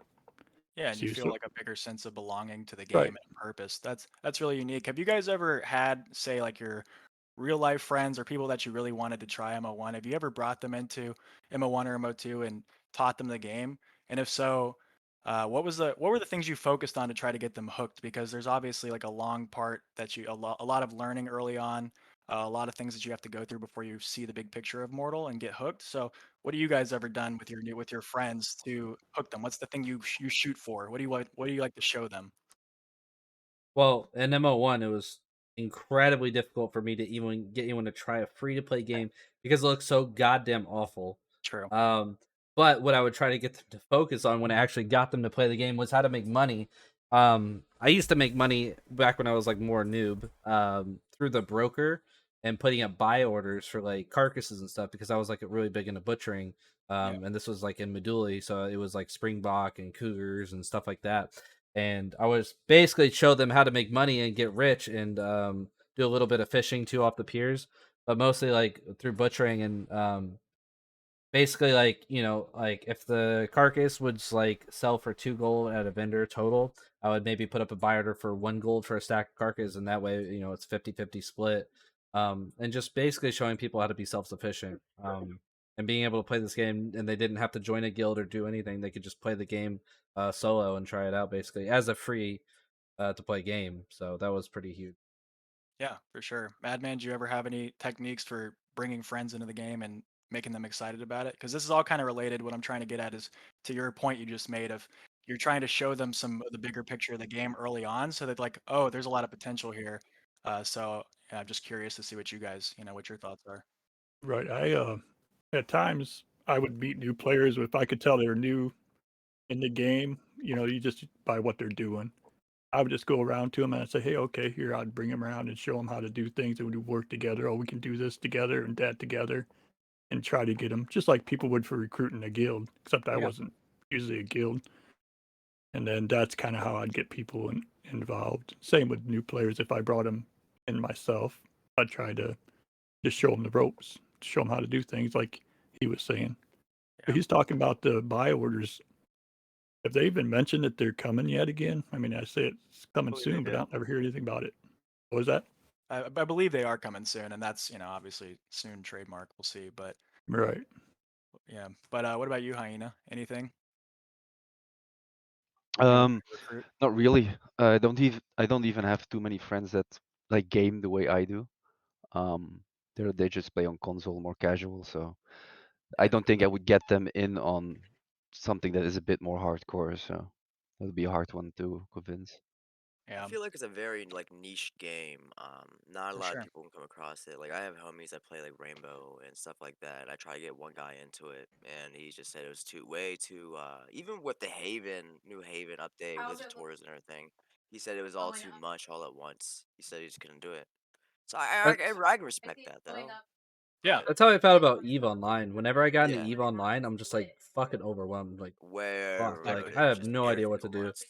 And Eve is alive. Eve is doing well, but sure, and it's okay to have people that aren't into the game, and that's Yeah. totally okay. I think I've got about 10 buddies that we've just been playing in Discord over the years. We got a lot of buddies from like back in even middle school that we've just been gaming forever. And I've been trying since like since 2013 to get these guys into the game. And the thing I'm trying to highlight here is that the thing I go for, like I try to remember my first experience with Mortal that I was like, holy shit, this game is amazing. And I try to find a way to get them to some kind of taste of that early on, like bringing them out, like even if they're not fully statted up or geared up or whatever, I try to help them get to a point where they can go out in an adventure and we can actually do something cool together and have that first like MO experience. You're like, oh wow, like this is what's cool about this game. This is what, you're running with a group of armored dudes and you're going to like this dark dungeon, whatever it might be that you think is like was your thing that brought you into the game. I think that if there's any way to capture that kind of early on through Madman's idea or like something in the tutorial or whatever it might be, I think that will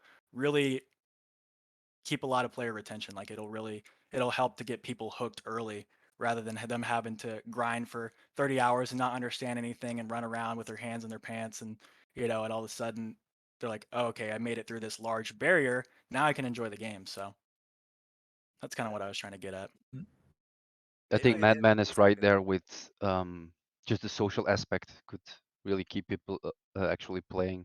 Hmm. That's not really in, right? Having easy list of friends and stuff you can just frequently group up with.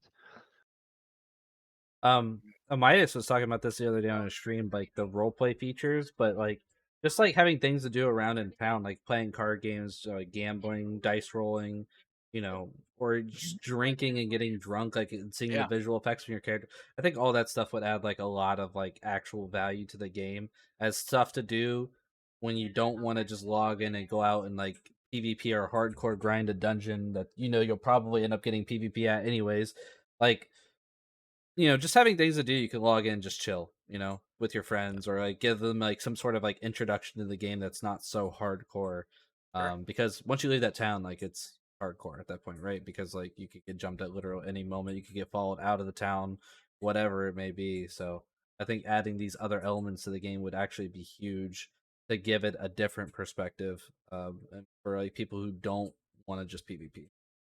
Yeah, I mean, where's the first Please. place you go after Haven? You go to one of the towns that is probably going to be filled with people early on. So making those towns feel alive, like you're saying, is absolutely critical to maintaining that early player base. Like at least when they log in, they know they're going to see some interesting shit going on in town. They're going to be able to pop in the tavern, smoke a pipe, whatever it is that would be interesting. And you see like these streamers like Lyric, whatever. If he comes back and there's actually great mechanics, interesting things to do RP wise, that's a huge demographic we're catering to for MO2, and that alone could fund the game if you do that right. Like one big stream from that guy that's hilarious, and like people are like, holy shit, this game is so funny. Like it doesn't even have to be about the hardcore aspect. They're just like, wow, these RP features are hilarious. Lyrics playing, why not? So like, let's fund the game, and then all of a sudden it's a ripple effect. You've got people in every town doing crazy stuff, whether they're trying to mock him or make their own storylines. And then that just like starts naturally building, and these people are leveling their stats without even realizing it. They're moving through the game, they're learning more passively without being like all they're thinking about is learning the game, and you have like a much larger healthy population. And I Yeah. think Imagine playing like chess in Mortal and it like levels your fucking intellect or something. That would that'd be be sick. hilarious. That'd be so Be really cool. cool. Like Yeah, that would though. be amazing. Yeah, but yeah, that gives you something to do, right? Because what are we gonna do when persistence hits? Just grind out the stats. It's basically what you're Yeah. gonna do before you actually start playing, and you don't want new players to do that. Yeah, you don't want everyone just sitting around punching each other. It's gonna look fucking ridiculous. Be I hope annoying. they Yeah, new find a guy way comes to. in and just you give him a macro, just punch this dummy for 5 hours. That's not Hopefully the you don't get gameplay. blue blocked. I mean, especially with the one character slot, I feel like macros aren't quite as needed because you're really only doing it once. I'm sure. Well, I know everybody will have multiple accounts, but logging in, seeing everybody punching each other, or telling a new player like, "Hey, man, like before you start enjoying this game, go punch this guy for 35 minutes or get punched by 14 dudes at the same time." It's kind of immersion breaking. So I hope they can find a way to make actual attribute leveling a little more interesting as well. So like maybe you carry on some heavy shit to level strength, or mining, normal things like that, things that make sense rather than I'm getting punched, so therefore I'm leveling dexterity, constitution, strength, and all this stuff, and that's all I need to do, because it is like a one character experience. Make it as interesting as you can so they enjoy that experience altogether. In the first release, the nodes were limitless, and like the very first day, everybody's like around trees and mining, and everybody shared them. So it was kind of neat. You'd be walking out through the town, it'd just be people everywhere that were cutting trees and stuff. Mhm. It was kind of neat, Yeah. But they kind of ruined that, or I don't know, ruined. But once they made it limited nodes or whatever, nodes limited, it changed all that. But it was still neat when it first released that way. Well, if it was limitless, you would just be AFK at a tree for Yeah, forever. yeah, yeah. Like you would but just fill your inventory completely full of wood, and then, hey Yeah. guys, I'm full of wood. Someone Exactly. come pick It's this good. shit up. It's good and bad. Yep. But I mean, just the idea that what it did made the world look is there's actually a bunch of people active out here doing things. It had a better look. Yeah, is all. True. But yeah, I know it didn't really make sense. Talking about one character per account, what's everyone's view on that? Because I frequently it comes up on the forums, right? No, you need two characters at least. Even Well, if like they that's the like block value. the professions or like half your professions per character, you need more than one character because okay, let's say you pick Thursar and you love foot fighting. If you ever want to play anything magic related, you're fucked.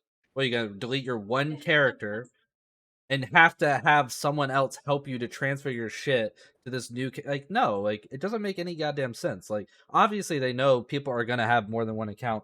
Why wouldn't you just do it like the Albion way? I keep bringing up Albion, I'm sorry, but play like Albion. Like you can have 3 characters on Albion Online, but you have to sub to each one in differently or individually to get the benefits of the sub. They could easily do that. And at first, before I played Albion recently and realized that that's how their system actually worked, I thought it was like it would be such a bad marketing move to be like, oh, it would make the company look so greedy. Like, oh my god, I can have 3 characters, but I have to sub to each one. This is horrible. But there's already a game that's out there doing it successfully. Like, you're not even setting a precedence at that point. Just do what they do and have 1, 2, 3 characters, whatever it is, and make you sub to each one individually. Like, the game is not intended that way. But if you want to play more than one thing, then give people that option because people are going to have multiple accounts. Then you're going to make people have multiple Steams.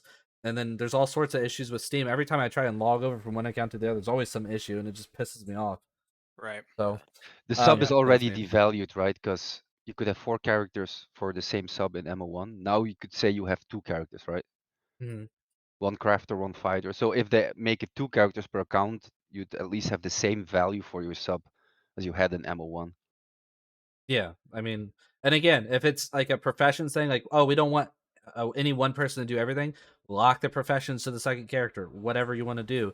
Just let us have multiple combat builds, because that's where the gameplay comes from, right? Like, you could sit at a table and craft all day, but how are you going to get those materials? You need a way to kill an animal, or to, like, go out and do a dungeon to get the materials, or whatever it is, and you need like a combat build to do this. Like, if you want to play a foot archer, and then you want to play like a mounted combat, like, these are 2 different combat builds that you have to build, allow people to have multiple combat builds. That's like the key thing. That's Yeah. the only people. I think that's the only real reason people want more than one character, is to have multiple combat builds, multiple playstyles. I Yeah. don't think it has anything to do with professions, for the most part, at least. Exactly. It Yeah, and the ties in- argument. Go ahead. No, go ahead, Hyena. Yeah, the argument, like, just change your skills up, falls flat, because your stats matter as well, right? You're just a little Shivra mage. You want to be a strong foot fighter now? Yeah, you'll need to reroll that character anyway, completely. Well, another thing that people may or may not realize is that clades are going to take a lot longer to farm once it's all said and done. Like that's going to be one long-term progression thing. There's going to be veteran points. There's going to be your titles that clearly get, removed if you delete your character and re-roll. There's all kinds of incentives to not re-roll your character. It's going to be a grind to actually have a maxed out character that you've put a lot of time into, and which is a good thing, because it kind of enables that one persona, one reputation aspect. But I don't think, and like Putin was saying, like, it's not a profession thing. Like, what I was thinking is, you have one profession tree. You have the ability to go to like maybe a priest in town and pay to have like a second clade almost that you're reborn into. It could be a gold sink, right? You could drop money into it, and you go and you can swap between these different clades. You keep your professions, you switch your combat tree. That's it. And your clade. So you could be a Thursar, you could have an Alvarin, which you need to have a variety in combat builds. You're not going to be a Thursar that can also be a mage, because it would never work.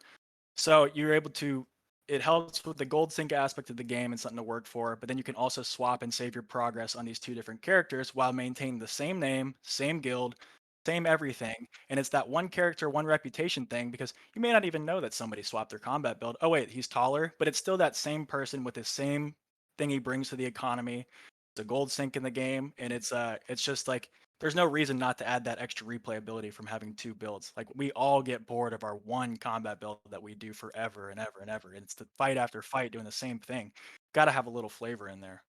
Yeah, you could easily, if it's from well, it doesn't really fit into our lore debate, you could easily implement reincarnation into the lore for the Exactly. second character, like, which is Yeah. what you're talking about. You're talking about reincarnation, You're swapping reborn at a from one priest. body to the other. Yeah.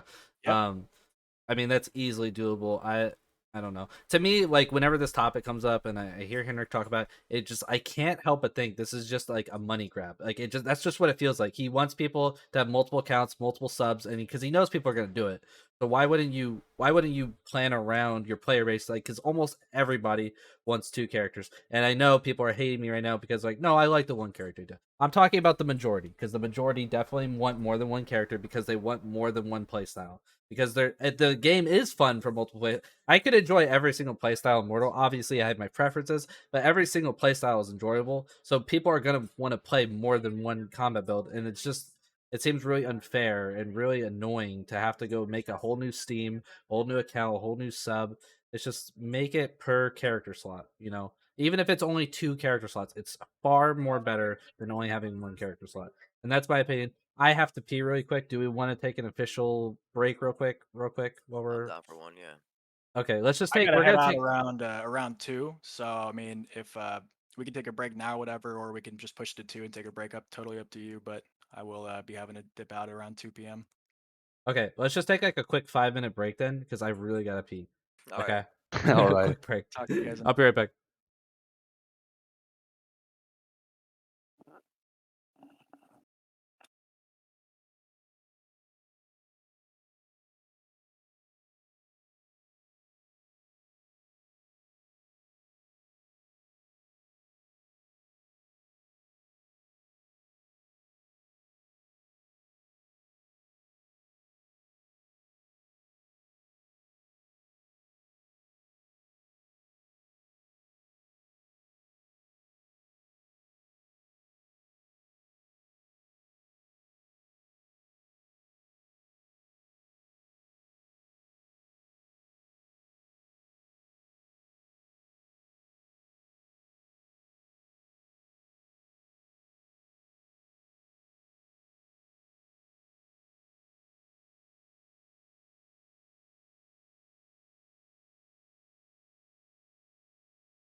What's up, boys?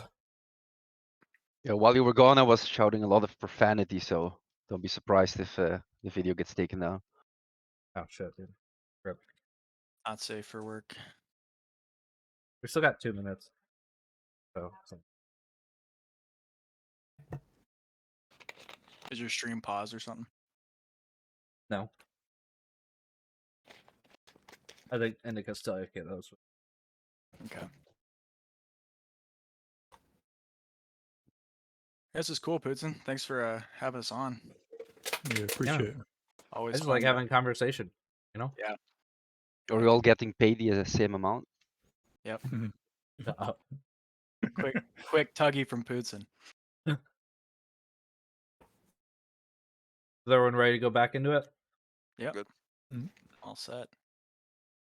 So, did anyone have any opposing view to the multiple character slots in here? My only opposition would be not to make it multiple slots with different names. It would be like a one account bound type thing that's like you're still your one reputation, but you have multiple combat builds, obviously, that you can swap between. So whether that's through 2 character slots, that it doesn't really matter. I personally like the idea of making it a bit of a gold sink as well, so it's not just swapping whenever. But then there's also the downside of not being able to swap whenever. So there's benefits to the economy there, but also it's it takes a hit on people that are new and just want to swap between multiple builds. So Yeah, I'm not gonna oppose it. I have 5 accounts right now, so. I only have 2. Yep, gonna get other accounts regardless. Yeah, Yep. I think people would get multiple accounts regardless because they may not want to. They may just want to have one account doing something somewhere else on another rig. Who knows? I think it just makes it easier for everybody, honestly. So I'm fully with it. Well, you could. I don't know. You could do it what you were saying, but the reincarnated body could easily just be somewhere else, and just you're activating one of the 2 character slots. You know what I mean? Like this one's active currently. You go talk to a priest. You reincarnate the other one. He's in a completely different area, but now he's active. He can log in or whatever. You know what I mean? I don't know. Yeah, I don't think it has to. I don't think it has to be exactly where you were or anything. Oh, go ahead. What? It's hard to predict what the downside of it. I mean, people already have multiple accounts, so they have characters in multiple locations anyway. But it's like, are you able to just get out of the shitstorm you're in by swapping character slots within your account? And like say you're across the map, and all of a sudden, there's just something unfavorable that you want to get away from. I mean, there is positives to being able to just swap and be on your other character somewhere else, but then at the same time, It's the same thing as logging out, though, right? yeah. I mean, it's like I said, it's gonna happen anyway on multiple characters, so maybe or multiple Steam accounts, so maybe it's not worth making you stay in the same spot. I don't have a lot of opinion on that aspect. I see what you're saying. You're trying to figure out how it would be abused and exploited in the future. Everything is abusable somehow or impacts the game in Mortal, so it's really hard to just Yeah. throw out an opinion. I can I see really why they don't want to think do there it though. would. You Like, see why they wouldn't do it? no, I can see why they want to do just a single character. Like how they want you to have like pretty much like that's your one person. You want to build that one person up, but at the same time, I don't feel like it's super viable. Like it's really, really, really hard just to do that. So I think might as well doing the character slots instead of just doing one character or having 2 separate accounts is a little excessive. So I feel like definitely they should implement something there, but that's just an opinion. I think anybody They're that plays going. the game for a long period of time will eventually, and they're active in combat. They're not just a crafter. Yeah. Will want some flavor and variety. So I think most people are going to want that extra slot so they can swap up their combat potential every now and then and do something fresh 100%. for a week. Yeah. They're totally going against the whole idea of only one character anyway. Because in his last stream or whatever, he said he was going to have ways. What is it? To the other company to join another gaming site. I don't remember what it was, and then their own off the website too. So they're already making 3 different ways for you to be able to make accounts. So I didn't what? know How? that. Yeah, that's what he was just saying. What is it? Epic Games or something like that. He's saying that they're going to offer the game through there too, and off the website. Okay. How does that impact the one character though? Like, because you still have your Well, one character, you still have the same client. He's given them no. I mean, it doesn't help us at all. It's just I'm just saying, it goes against the idea of saying, oh, we only want one, you'd only have one character, because they're saying, hey, you can make accounts, multiple accounts easily across these different platforms. You see what I'm Yeah, saying? because he knows people are gonna have multiple accounts. Like for the Yeah. majority of people are gonna have. He already knows it's a thing. People had like 4 character slots in MO1, still had like fucking 4 accounts. They had like 60. You know what I mean? Like Right. it's gonna happen. But Right. how they get around that is because MO1 was sub to the account. All your characters are sub. They all get the benefits. Just sub per character. It's simple. I thought it wouldn't work before because I hadn't seen a game do that before, so I thought it would come off looking really bad. But there's already games out there doing it. Apparently, I didn't know that. So it's easy to do, you know, and I don't think there's a lot of drawback to it. And it's gonna really tone down the frustration of having to have multiple Steams and doing all this stuff when you know people are gonna have multiple accounts. Like it's just crazy to me. I don't know. I mean, maybe Epic Games will be great for this because then if you only want 2 characters, then you just go between Steam and Epic Games. You don't have to keep logging out of Steam. I don't know. Maybe that'll make it a lot better for people with 2 characters. But again, like I don't know. To have to go outside of the game to fix this issue that doesn't you don't need to be doing that. Like it just Yeah. It's I don't know. Yeah, I agree. a little much. Yeah. Same with I'm the not- map. Like why is the only map currently in the game outside of the game? Like that's crazy to me. It feels I like don't they're know. trying to go a little too hardcore with things. I mean, I can respect it because it's going against grain. It's doing something different than no games do. But at the same time, it feels like it's a little too difficult than anything. It's making more of an issue than something new and unique.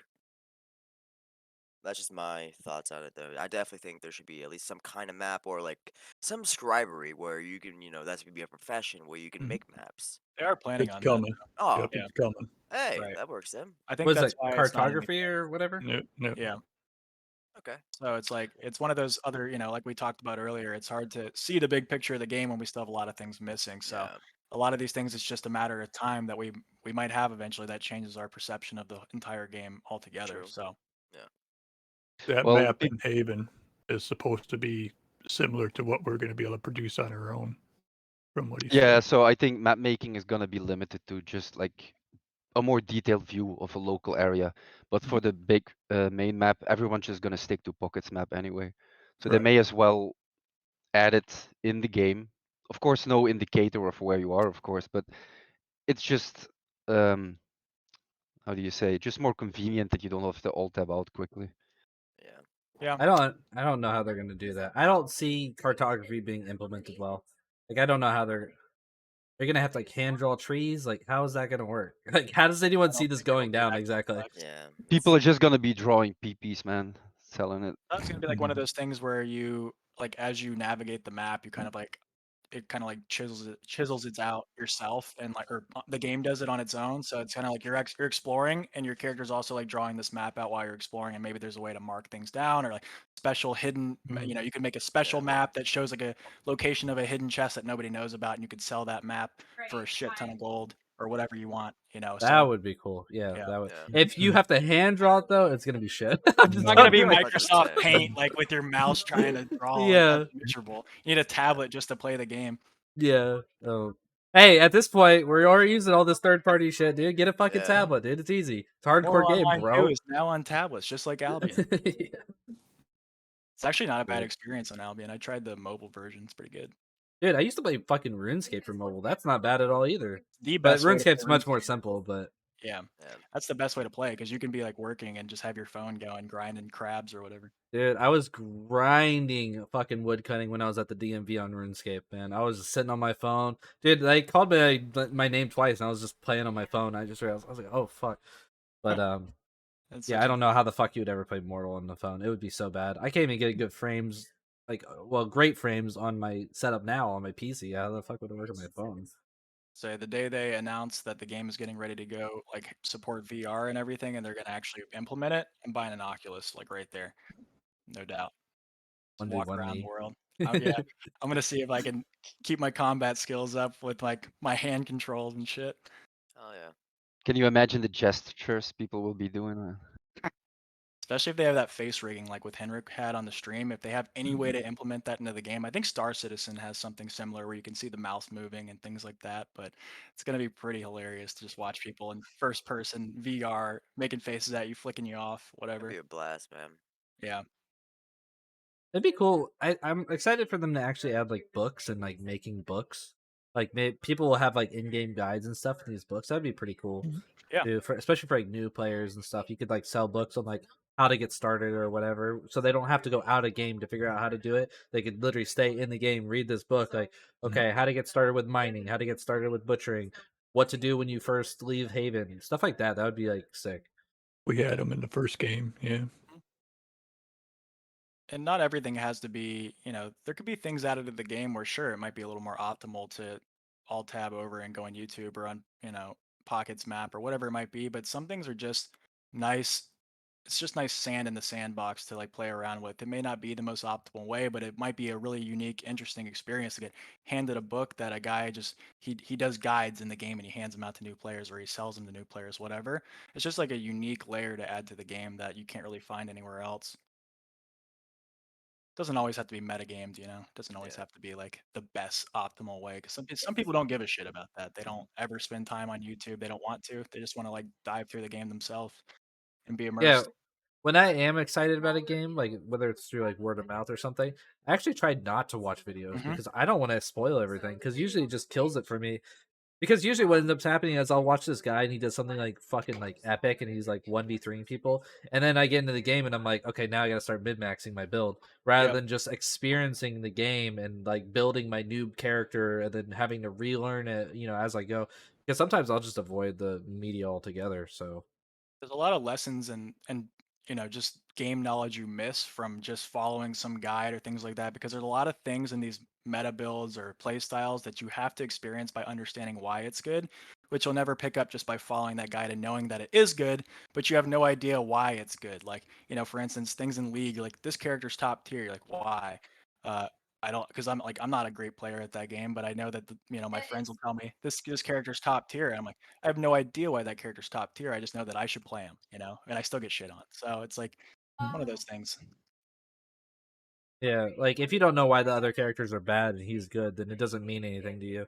Exactly. Like you have to like kind of like play around with all the characters and know like, okay, this guy does this guy does that, and then that's why this guy is good, or this why he's a counter to this guy and stuff like that. So I understand. Same thing with Mortal. Like, why is MA good versus Fat Mage or something? You know what I mean? Like same thing. You have to play kind of both. So yeah. A lot of things is they'll hear these people will hear these buzzwords, phrases of MA's broken, whatever, and a lot of us will just jump to the conclusion and be so behind that idea without actually understanding why, Right. and it can lead to a lot of issues with balance and things like that in general. Echo chamber, basically. Mm-hmm. The MO2 Discord Mhm. specializes in that. Mhm. Mhm. What Anyone else you else got? have anything they want to talk about? Otherwise, I kind of want to talk about wagons a little bit. But if someone else has something else they want to get in before too, now would be the time. Let's wagon it up. I'm down for some wagons. Yeah, I'm just curious, like, because they never had anything like wagons in MO1, as far as I know. Like, you had Mulvas and like bull horses or whatever the top tier horse was for carrying weight and stuff like that. So how will we like, especially like, if I don't know, has anyone tested like bear bags, like, and how much they can hold? Is it more than horses, or No. anyone Okay. know? Mm. Okay. Well, even if it's not like Campodons, it probably will eventually have bags, right? And if Campodons can't carry more than a fucking horse, this game's broken already. But like, Right. I'm assuming that Campodons will be able to carry a lot more than a horse, and who knows how much Mobiles will be able to carry compared to a horse. Like, how does like wagons fit in? Like, how will wagons be useful, especially if they slow down your character or your horse, or if you need multiple horses to drag a wagon, or like, do you guys seeing this being like a useful thing? Like people using this a lot, or like, what do you guys think? I feel You like it know, would be really good for like PvP. Not gonna lie. Drive-by wagons have like archers in it. Maybe fat mages. So you're well, assuming players can get on the wagons? Yeah, I yeah, Right. think yeah. Henrik confirmed that players of multiple people will be able to be on the wagons and things like that. I mean, what if there's like a case where the wagon, you can put an absolute shitload of stuff on the wagon, but then what that does is basically halves or like distributes the weight differently for the animal that's required to pull it. So like if a Campodon could pull a wagon that's filled way more to the brim than like maybe a bear or a horse or something like that, because it just has more strength. A lot of this stuff, the animals don't have strength, dex, and like they did in MO1 yet. So once we get strength per animal with scaling and breeding and all that stuff, then I think that's where you'll see like these Campodons carrying boatloads of stuff compared. And in case of a wagon, like maybe the Campodon could carry like 16 stacks, and all of a sudden he can carry 32 stacks because everything's loaded on a wagon as well. So maybe something like that. I don't know, just an Yeah, idea. basically just a multiplier of what they can already carry. Yep. Oh, okay. Yeah, what was Yeah. that game that would like 0.8x your weight? Like if you were carrying a certain type of. Oh, I'm thinking of Kenshi. Has anyone here played Kenshi the game before? No. No. Okay, so like if you had like it depended on your type of backpack. Like a bigger backpack would have like a smaller, or maybe it was a larger. It would be like 0.8x of like whatever you're carrying in your inventory. Would add to that backpack weight, so you could carry more or less depending on the type of backpack. So is that what you're saying with wagons? Like if a Campodon could normally carry like 10 stacks of whatever, and will a wagon make it be able to carry 15 stacks because it's distributing the weight? Is that what you're talking about? Maybe yeah. It's got wheels, right? It's got like it's helping with the load for the Campodon in general. So it's going to allow you to carry more cargo at once. Maybe throw some players on there too with bows that could shoot could shoot and whatever, because every character has their weights, so that would probably contribute to the wagon's weight as well, because that seems like kind of what they're going for, with especially with the mount weight system and like little guys being able to ride wolves and things like that. So God, imagine like raiding a fucking wagon caravan with like flaming Mm. arrows, just burning their yeah. wagon on the go.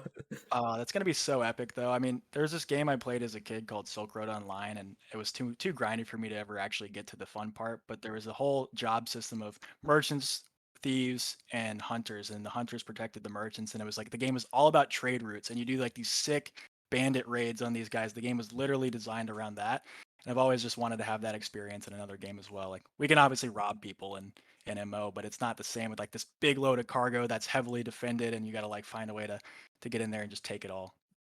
And it would be useful anyway for transporting foot fighters, because right now every foot fighter has a horse anyway, just to get around. Yeah. Then you could just load them up on the wagon and get off when they need to fight. Wonder if it'll be like Valheim, where like the wagon can't go off-roading. You got to like stay on the road. Oh, I hope not. But That could suck. But it's yeah, also, depending if it's worth enough. Like if you can really transport way more because of a wagon, then maybe it'll be worth it if you have the proper.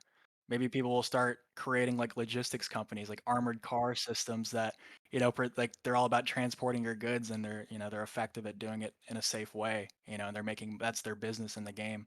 I love things that open up the idea to like yeah. entrepreneurship in the game. Yeah, and then make it a proper profession, like better crafted material wagons maybe have a higher modifier than Oh, yeah. crappy ones. Probably engineering. That'd be really cool to see. The People whole bunch used of to possibilities. People used to talk about like the possibility of having like increased movement speed on roads or whatever too. For like things like wagons and stuff, like where if you stay on the road, you'll get to your destination like 10%, 20% faster, whatever it is. And then, but if you go off road, like obviously you're probably going to be safer because people know that most people probably travel on roads just to get, because the map's so fucking big that people are probably going to would use the roads for the movement speed increase. Um, so that would be cool too if they ever, add Agree. wagons, maybe make roads have your movement speed increase. Isn't that an Albion already? Like you can take in the road makes you a little faster. I don't know. I really don't know. Can't remember. I think it worked that way in like Worm and stuff like that. It did work that way. Heard that game is incredible. I never was lucky enough to really dive into it, but heard some good things about it. Yeah, it's major grind though. Yeah. Probably All with good things should be. Yeah. BDO. Quick question: are we on YouTube or Twitch? We're on Twitch. Oh, okay, gotcha. We'll probably wrap it up here in 13 minutes since PatWins has to go. Sounds good. Let's see. The only other topic I had to talk about was sailing and how the hell would this be implemented? Mm. Like, would sailing be only limited to like the ocean and therefore like most of Maryland not being touched by sailing? Like, how do you guys see this being implemented? Like, working or being used at all? Well, they I feel said like. that. Go ahead. Go Sorry. ahead. No, No, you're it's good, all man. you Indica. Hmm. Okay, sure. I feel like maybe that maybe something like smaller lakes, like I think a Sausage Lake. You could have like maybe like a mini boat or something like that in there, with, like a small harbor.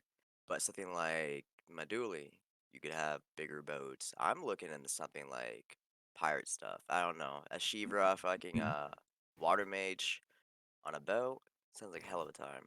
They just need But to add an incentive, right? To oh Yeah, yeah, like go yeah, what's out. with a the reason to point? do it. Yeah, Yeah, that's what I was gonna ask. Like, what's the point of having a boat in Sausage Lake though? Like, what's the point? I don't know. Or find the I just rivers, think right? it's Like cool. I say don't like know. the rivers actually had like they were widened and made into like where it was a Yeah, network of trade down the rivers. Like you had river boats that would go down these things and maybe transport from Fabrinum to Meduli or down to a jungle camp. Or like it's like a whole network that connects the map with water.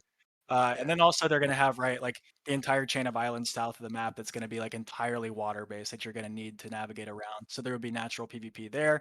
You're gonna have the other continents. So I'm assuming there won't be load lines this time, like a loading screen. You'll actually have to they won't. I don't think they'll add boats until there's other land masses that you can travel to. So, Yeah, the Sadoan Isles is what you're talking about to the southwest.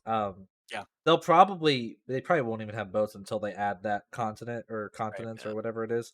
Um, But like what you were saying about the rivers in the Maryland would be epic too, because what you could do with that is you would have it like where Vikings they had specific types of ships, long ships that could go both on rivers and an ocean. But if you put like a long ship up against like a galleon, let's say, obviously galleon fucking trumps this thing 9 times out of 10 or whatever. So they would have like specific areas that are good for different types of boats. Like longboats could they could go on the ocean too, but they're the only type of boat that could go upriver and trade with the other places and stuff. So they would have options there for like building a specific type of boat and what it would actually be used for and stuff like yeah. that, which would be cool. Absolutely. That's how all naval stuff should work in the game. Is it should all just be like, what do you want to achieve out of this boat? What is its purpose? It should function well in that position, and it shouldn't be like a one boat does it all kind of thing. It should be, Yeah, like you just said, like, do you want to be able to go up river and trade, or do you want to be combat ready and be able to dunk all the other boats? Well, I don't actually like using the phrase galleon because I would hate to see gunpowder in this fucking game, to be honest oh with yeah, you. But like, let's say they had like a trium or whatever the Greeks use, that really long ship that would require like a lot of manpower to do, versus something like I don't know, a long ship which maybe required less people. Just like smaller ships, like you're faster and more nimble, you require less crew. Or you could get, if you're like a bigger guild, you could have like this trium, which is like a much longer ship but much faster, but requires more manpower. That stuff would be epic. And I would also love to have a pirate life too. I would definitely like move my guild to like pirate 100%. islands. Just like Everybody's got that I feel fantasy, like like. sailing would also be like a faster way to trade and travel. So Yeah, I think they should yes, make it yeah. that way where like you can 100%. navigate the rivers and the oceans like much faster than you would just crossing a bridge or things like that. So it's worth it. You can carry more, and that way like people are wanting to use the water so for mass trade or for really if they Yeah, just want to go out there in a quick boat that navigates the wind well so they can like board other people's boats and pirate them. Like so there's things for all kinds of different. There's so much potential there. I just hope that they can pull it off. 100%. Oh, Yeah, A lot. Iska said, add islands with dungeons, treasures, and huge fishing spots with good stuff. Yeah, imagine like going out on your boat, like your sailboat or whatever, go like whaling or something. Like I don't know if they ever had like water creatures in MO1, but like there is like if you go out to like the fucking jungle right now and you look in that water, it's so beautiful. But like adding like fishing, like actual live fish that you could like shoot with an arrow or something to collect and like gather, or like sharks and stuff like that, dude, the game would be epic. Like absolutely like great. it'd If be there was awesome. like some way to do like water stuff, like whaling or shark hunting or something like that, and then like a huge kraken comes up and like We sinks your saw fucking ship. Henrik popped into a Midas's stream that one time, was just popping off about all the depth of fishing and everything, and like that could just be further expanded on, as a reason to go out on a boat by itself, just making like some of the better potential spots out in the open water. So you got people out there fishing similar to Arcade, which was some of the most fun content that game had to offer, was just going out fishing and PvPing and trading those goods. So you have like a huge need for these fish or whatever it is you're gathering out there. So you automatically got people out on the water. You've automatically got incentive for pirates, you got incentive for trade, and it's just constant fun is what I see. Anything that gets people out of the towns and doing something that like, holy, I can't wait to leave this town to go do this because it's going to be fun, it's going to be rewarding, and there's always something great that happens. Is just that is what the game needs. The only problem I see is like, where the fuck does this boat go when you log off? That's the only problem I see with it. Like, what happens to your boat, or like, Maybe you how are can't they log gonna? out on a boat. You got to like pull it up to a port and like pay the dock fee or whatever to just Yeah. drop it off. Yeah. Unless it's like a little shit boat that's like you can pull up on a beach and abandon it somewhere. But Oh God, please don't. The beaches would be littered with like little shit fucking Yeah. boats everywhere. yeah, that's true. It'd be cool if you could steal them. Then it Yeah. might not be so littered because people would just steal your fucking boats. So Yeah. that'd be interesting. Well, I mean, why that would wouldn't they be be able to steal your boat? that would be a mortal thing that would Yeah. definitely happen. Like I don't think that they would go like, oh, this is a soul-bound boat that nobody else Yeah. can touch. It's magically protected. So Well, if you don't pay the dock fee, I don't then know. Let's not go that far because if you leave your horse out in the wild, you can't do anything to that horse but kill it. You can't tame it. You can't take it from them. So why would a boat be so different? that's true. You should be able to when you mercy a horse. It'd be cool if you could retame it. Like it should Yeah. just get rid of that lock with that player, so you could take it for yourself. Maybe it takes like 5 times longer to untame it just so you can retame it or something. You know what I mean? That would be. Yeah. I'd be okay with that. Yeah, that'd be cool. I mean, this game is hardcore. Why can't I untame Yeah. someone's horse, dude? Right. Like that's another reason for the just another balance aspect. Being able to some guy brings some expensive pet that he spent all this time on, and all of a sudden you guys took it down, and now it's yours if you want it. I think that's really exciting. But naval stuff in general, I am very pumped for. I can't wait to see. We're a couple years, maybe more away, but Yeah, Yeah. like God, it's gonna I'm be so pumped much for fun. it. No idea how it'd be implemented. Like realistically, like I Something could really see cool that to being so imagine, though. buggy. I hope it Yeah, uses the wind like Valheim. Like I kind of like that. It could be a pain in the ass at times, but it was also really just kind of a unique experience to be able to go out there and use the wind with your sails and incentivize the better boats as well that performed better, were a little faster. we used to crash the fishing raids in AA and steal their stuff, and it was some of the most fun I've ever had in MMO. I never Right. played Arc Age, so I don't really. I mean, it was mostly like boats, right? Like boat warfare was big on that. The game had so much potential, but as we all know, they just decided to turn it into a cash shop, and that was it. Earned it. But that's something I think one of the coolest things about Mortal is it can be all these different games in one, right? It could be a hunting simulator, it could be a trade route simulator, it could be an RP VR chat simulation in a little shitty town somewhere. It could be a building simulator to get that like Rust survival vibe or that Valheim vibe. It could be, when you have boats, you got Sea of Thieves. That you got so many different games in one, which is why people will spend ultimately so much time in this game because you don't feel like you have to go log out to get another experience somewhere else unless you want like some competitive arena based game or something like that. But it's Yeah, definitely one of the coolest parts. I think the potential is huge. I would agree. I just hope they execute well on it. I'm worried that later on it's just gonna die off, but hope. I'll be here anyway, even The if there's same. 5 people in the game. I'll just be fucking, I don't know, doing something I'm gonna roll with Hanging whatever out. happens. for sure. Anyone else have anything else they would want to talk about real quick? Anybody in the chat? Yeah, anyone in the chat have any questions or topics? I'm just looking forward to breeding. Like, so the investment you put into it actually makes your mounts a lot better. Well, they already have that. It didn't go super well, so I don't know if it'll be quite as good as it was in MO1. What Henrik was saying, or it'll just be different. I don't know what different means, but I don't think it'll be as good as it was for sure.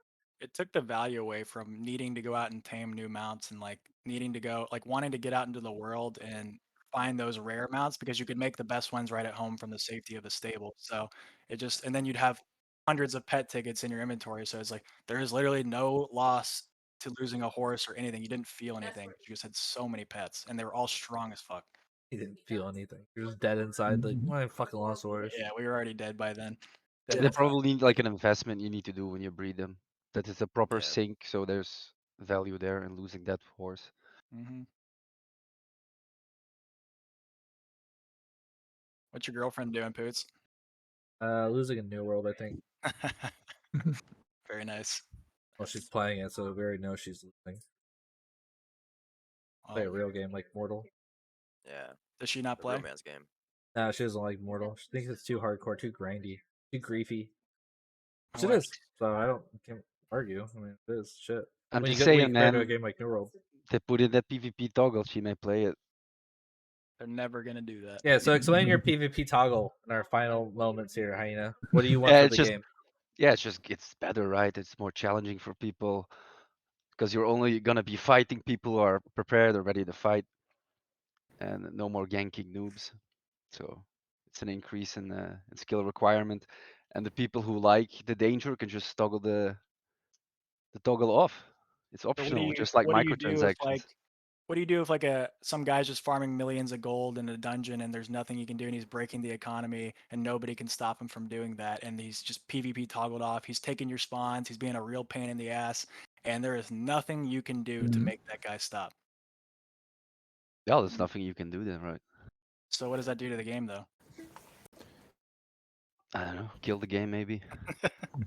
Just I a feel question. leaving it how it is kind of makes it like more realistic of a game.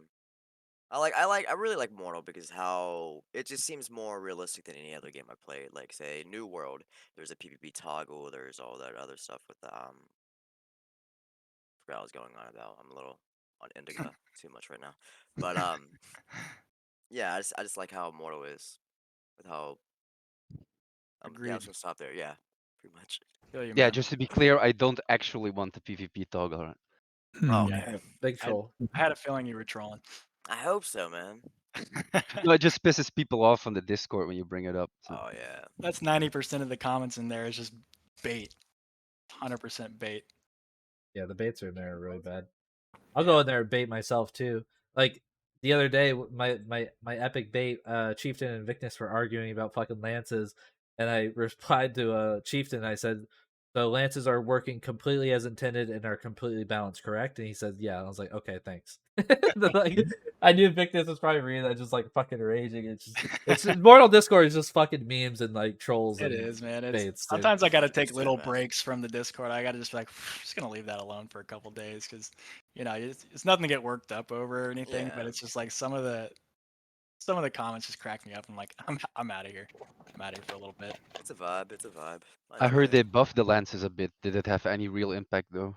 I don't know. According to Victus, no. According to Chieftain, yes. I would trust Vicness's opinion there more because he's like the mounted guy. That's like his thing. But I don't know. I don't really know Chieftain's background as far as mounted combat. But Vicness is like that's all he wants to do. That's all he's ever done, and that's like his thing. So he's probably got some good credibility there and things mounted related. Well, I mean, it literally says on the patch notes increased damage and durability. I think they already had good durability, but like apparently they got a buff to durability as well.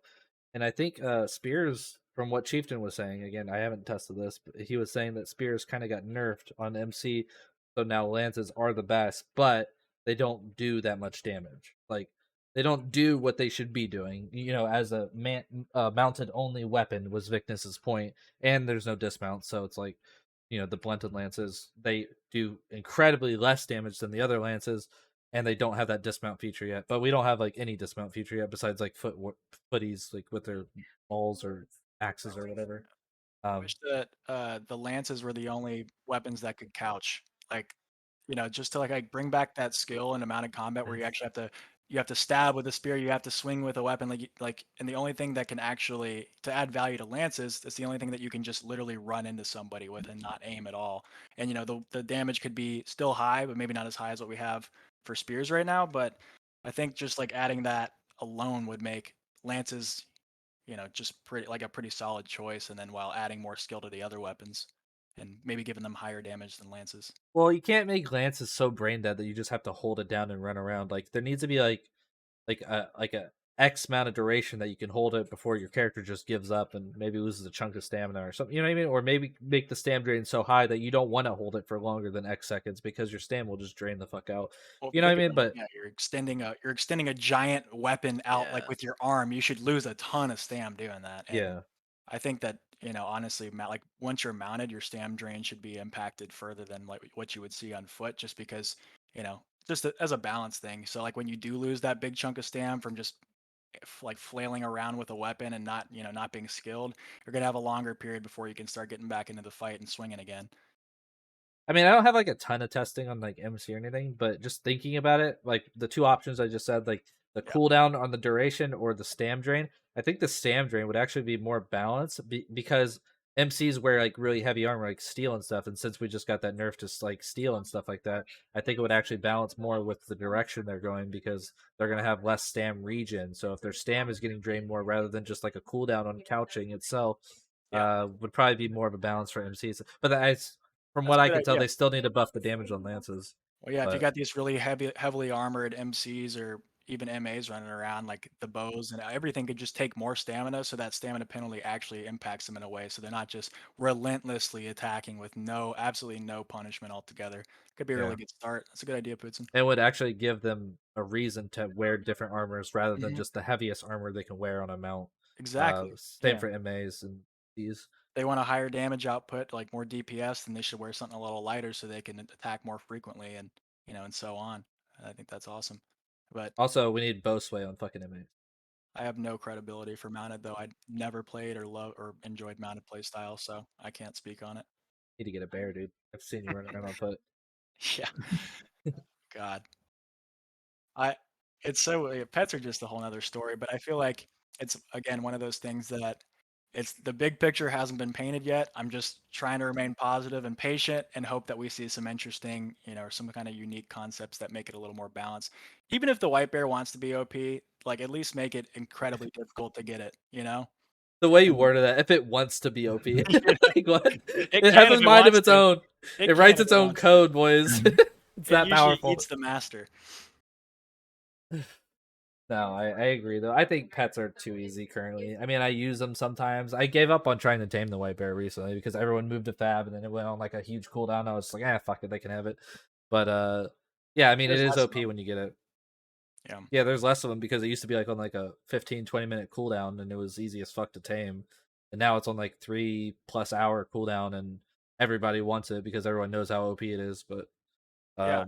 And I'm yeah. fine with some things being OP if there's like a huge time investment and it's like something you really have to consider. Do I want this to die today when I bring it out? I'm not just going to spam it. Like, what am I using this for? It could die. Like, a white bear could get taken down fairly easily if you focus it with a few people. But, it could still be pretty overpowered or at least strong enough to want to bring out as long as it's like a real time investment and it's difficult to achieve. So, one of those It's the things. fear factor as well that is in play here. Because if you just stay level-headed, maybe you lose one guy, but you focus it down. But people just know like white bear, we're gonna get run down. Like people panic. Yeah, true. Yeah, I think the best thing you can do is like focus the horses, the white bears, and the mages. That's white bears first. I don't know if anyone's heard anything about this, but has Henrik talked about like bags for other creatures like Campodons? I say Campodons because it looks like they could carry bags on them, especially if bears can. I don't know why a Campodon wouldn't be able to. Does anyone know about that? Like, has he said anything about that? Like That's on gonna wolves happen. or anything? I mean, we're seeing that trend right now. I don't know why they went with bears first, but as that didn't Well, really make a lot of sense to me. But uh, just if you look at the pet crafting window, you see there's horse, there's bear, so there's gonna be Campodon, or maybe yeah, different types of like zoology related, like broken into those categories. And that so was my follow-up question. Is like, do we think that's a smart idea that each fucking thing has its own primary for crafting? I Is don't know. that Imagine also just how gonna weird. make the skill list really fucking long too? Like, Yeah. with the way it's set up currently, at least. Forgot who said it, but somebody in Discord had an idea of like making it more zoology based. So like I don't know, so you tie it into that specific category of animal, so you can craft pet armor for like multiple things rather than just a Campodon, maybe some other larger creatures like that. So Oh yeah, that makes sense. Yeah, I see what you're saying. Because each like they have like that classification of animal or whatever. yeah, I can't even it'll be think a of long like list. any two that belong in the same classification. I can't give an example, but I know what Yeah. you're saying. Like bears and pigs, if they were in the same category, you could craft both gear for them. Oh my god! Imagine bags on pigs. That'd be so epic. You just see people running with like 3 pigs, all with their own little baggies. That'd be so cute. Mm-hmm. Didn't they add armor for pigs? No, people were putting armor on pigs Okay, That before was they so fixed it. ridiculous. That was in Little mini Medullion. I seen horses, that. Yeah. Yeah. Shetland I didn't. ponies running around. I never saw the battle pig, but I heard of it, and that's what It they were doing. looks They were funny, putting man. the horse armor on them. I Yeah, want rabbit armor. rabbit. We don't even have rabbits. Yeah, where are the fucking rabbits, man? Those I were remember killing them. those were a staple of MO1. I can't believe they haven't added them. Just have them running all over. I'm excited for a lot of little things like that, though, like little touches that make the world a bit more alive, like weather, adding like creatures, like random little things into the jungle or wherever it might be, like birds flying around and the trees, just whatever it is that makes the world kind of come to life. Because if you look around, sometimes the world feels like it lacks air, like there's like it's almost like a vacuum of space sometimes because there's just nothing going on when you're walking around exploring. Like there's not a lot of life, there's not a lot of wind, different like effects and animals out and about that make it feel really alive. It's gonna add a cool 100%. cool layer. Yeah, and you notice the birds look like UFOs at night. No, It's Dude, like those glowing lights. those birds look like space birds or something. Like or ghost birds. They look crazy, man. Like spectral, like little things flying around on my screen, anyways. I don't know. You guys have like I play on like high graphics most of the time, or like epic even sometimes. Do you guys have like it hurts my eyes trying to like visualize things really far out in the distance? Do you guys have that too? Like when you're playing the game, my Yeah, eyes like get really because pretty tired. straining? yeah. Yeah, especially I'm on this like 1440p monitor. It's pretty large and it's I don't know. It's so bright too. My eyes just like holy. If I have the lights off in my room, my eyes start frying after a while. I have to like just Right. get up and go do something else. Like it's so hard for me to actually like see what things are far out in the distance in MO. Like even if it's like in a forest and I'm looking down through the forest, like I can't identify what certain things are. I can't tell you how many times I've thought an elder bush pig was a bear too. By the way, like Yeah, on true. top of that, The classic, Yeah. yeah. Do you use yeah, DLSS in the game? yeah, I use like all that stuff. The Yeah. ghosting on at nighttime on things drives my like it hurts my eyes to look at. Have you noticed that little ghost trail on a lot of the things in the game when you're using DLSS? It's like a little wisp behind every move that somebody's doing, and it just Oh, hurts. sometimes, yeah, sometimes, Yeah, yeah, yeah. that's a painful one. I don't know if I saw it in another game that uses DLSS, so I'm hoping like that's something they can resolve after a while, because that one hurts. Yeah. I mean, does it still impact the performance well? I haven't turned it off since. I'm not sure. Actually, just one second. I'm getting a call. Be right back. Okay, we're gonna wrap up when he comes. Sounds good. Um, what kind of rigs are you guys running in here for your PCs? I got a 2070 Ti, but I really don't know the rest. I went to a place called Micro Center. I bought a bunch of the parts people recommended, and I just have them put together for me because I didn't trust myself to do it. Thought like I was gonna break it. I have a 1080 Ti still, but I'm looking to upgrade to the 3000 series. Right on. What about you, Madman? I got a potato pretty much. You can tell Um, it needs a little optimization. I'm running a 3090 and an i9, and it's like I'd there's still some really choppy areas that you get some smooth frames somewhere, but it's like it says I'm getting 80, 90 to 100 FPS, and it's still like twitching everywhere. There's always this weird stutter in the frames, and it drives me crazy. I was just curious. We're gonna go ahead and shut it down because I'm pretty sure you have to leave, and I ran through my topics. I don't think you guys have any more topics anyway, so it's perfect timing, I think. Yeah. I really enjoyed talking to you guys about everything Yeah. and stuff. Thanks for having us on, Boots, and Yeah, it was thanks for fun. having Yeah, Yeah, I thanks, man. appreciate it. Nice meeting you guys as well. It's just Yeah. good chatting. Could talk Yeah, about this same. stuff all day. Enjoyed Yeah, it. you as well. You guys are free to head out. But yeah, thank you guys for coming, and I'll definitely reach out to you guys in the future. I don't want to have like people back to back or anything, but I'll definitely Yeah. reach out in future podcasts if you guys ever want to come back or whatever. For Um, Sounds sure, good. man. Thanks again. Take it easy, guys. Yep. Yeah. Yeah, Have a see good you one, guys. boys.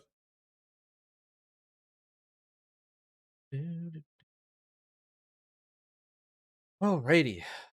So thank you guys for watching. I'm gonna go ahead and what is going on? Oh, I don't have my camera on. That's okay. Oh god, why's my camera? Oh, I gotta back on there. What's up, boys? But yeah, thank you guys for watching. We're gonna go ahead and end the podcast there. I am gonna stream. I'm gonna be playing Albion. But I'm probably gonna start streaming that in like an hour. Thank you, Assassin, for the applause. I'm gonna try and get this VOD up on YouTube for anyone who might miss certain parts of it or whatever, had AFK, whatever. I'm gonna try and get this VOD up in like probably like 2 or 3 hours. It depends on when the VOD uploads, and I gotta download it, and then I gotta export it and then upload to YouTube. So it's probably gonna be like 2 or 3 hours. But yeah, thank you guys for watching. The next podcast will be on Friday of next week at 12 p.m. Eastern. So instead of Saturday, on Friday, same time. I'm not sure who's coming yet. I don't even know if I have anyone scheduled. But if anyone would like to come and just discuss the game, just like we did here, it's pretty open-ended conversation. There's no wrong answers. We all have opinions. Sometimes we get passionate about our opinions or whatever. I know I do sometimes about certain stuff, but yeah, I mean, if you guys anyone's interested in coming on talk about the game, just hit me up.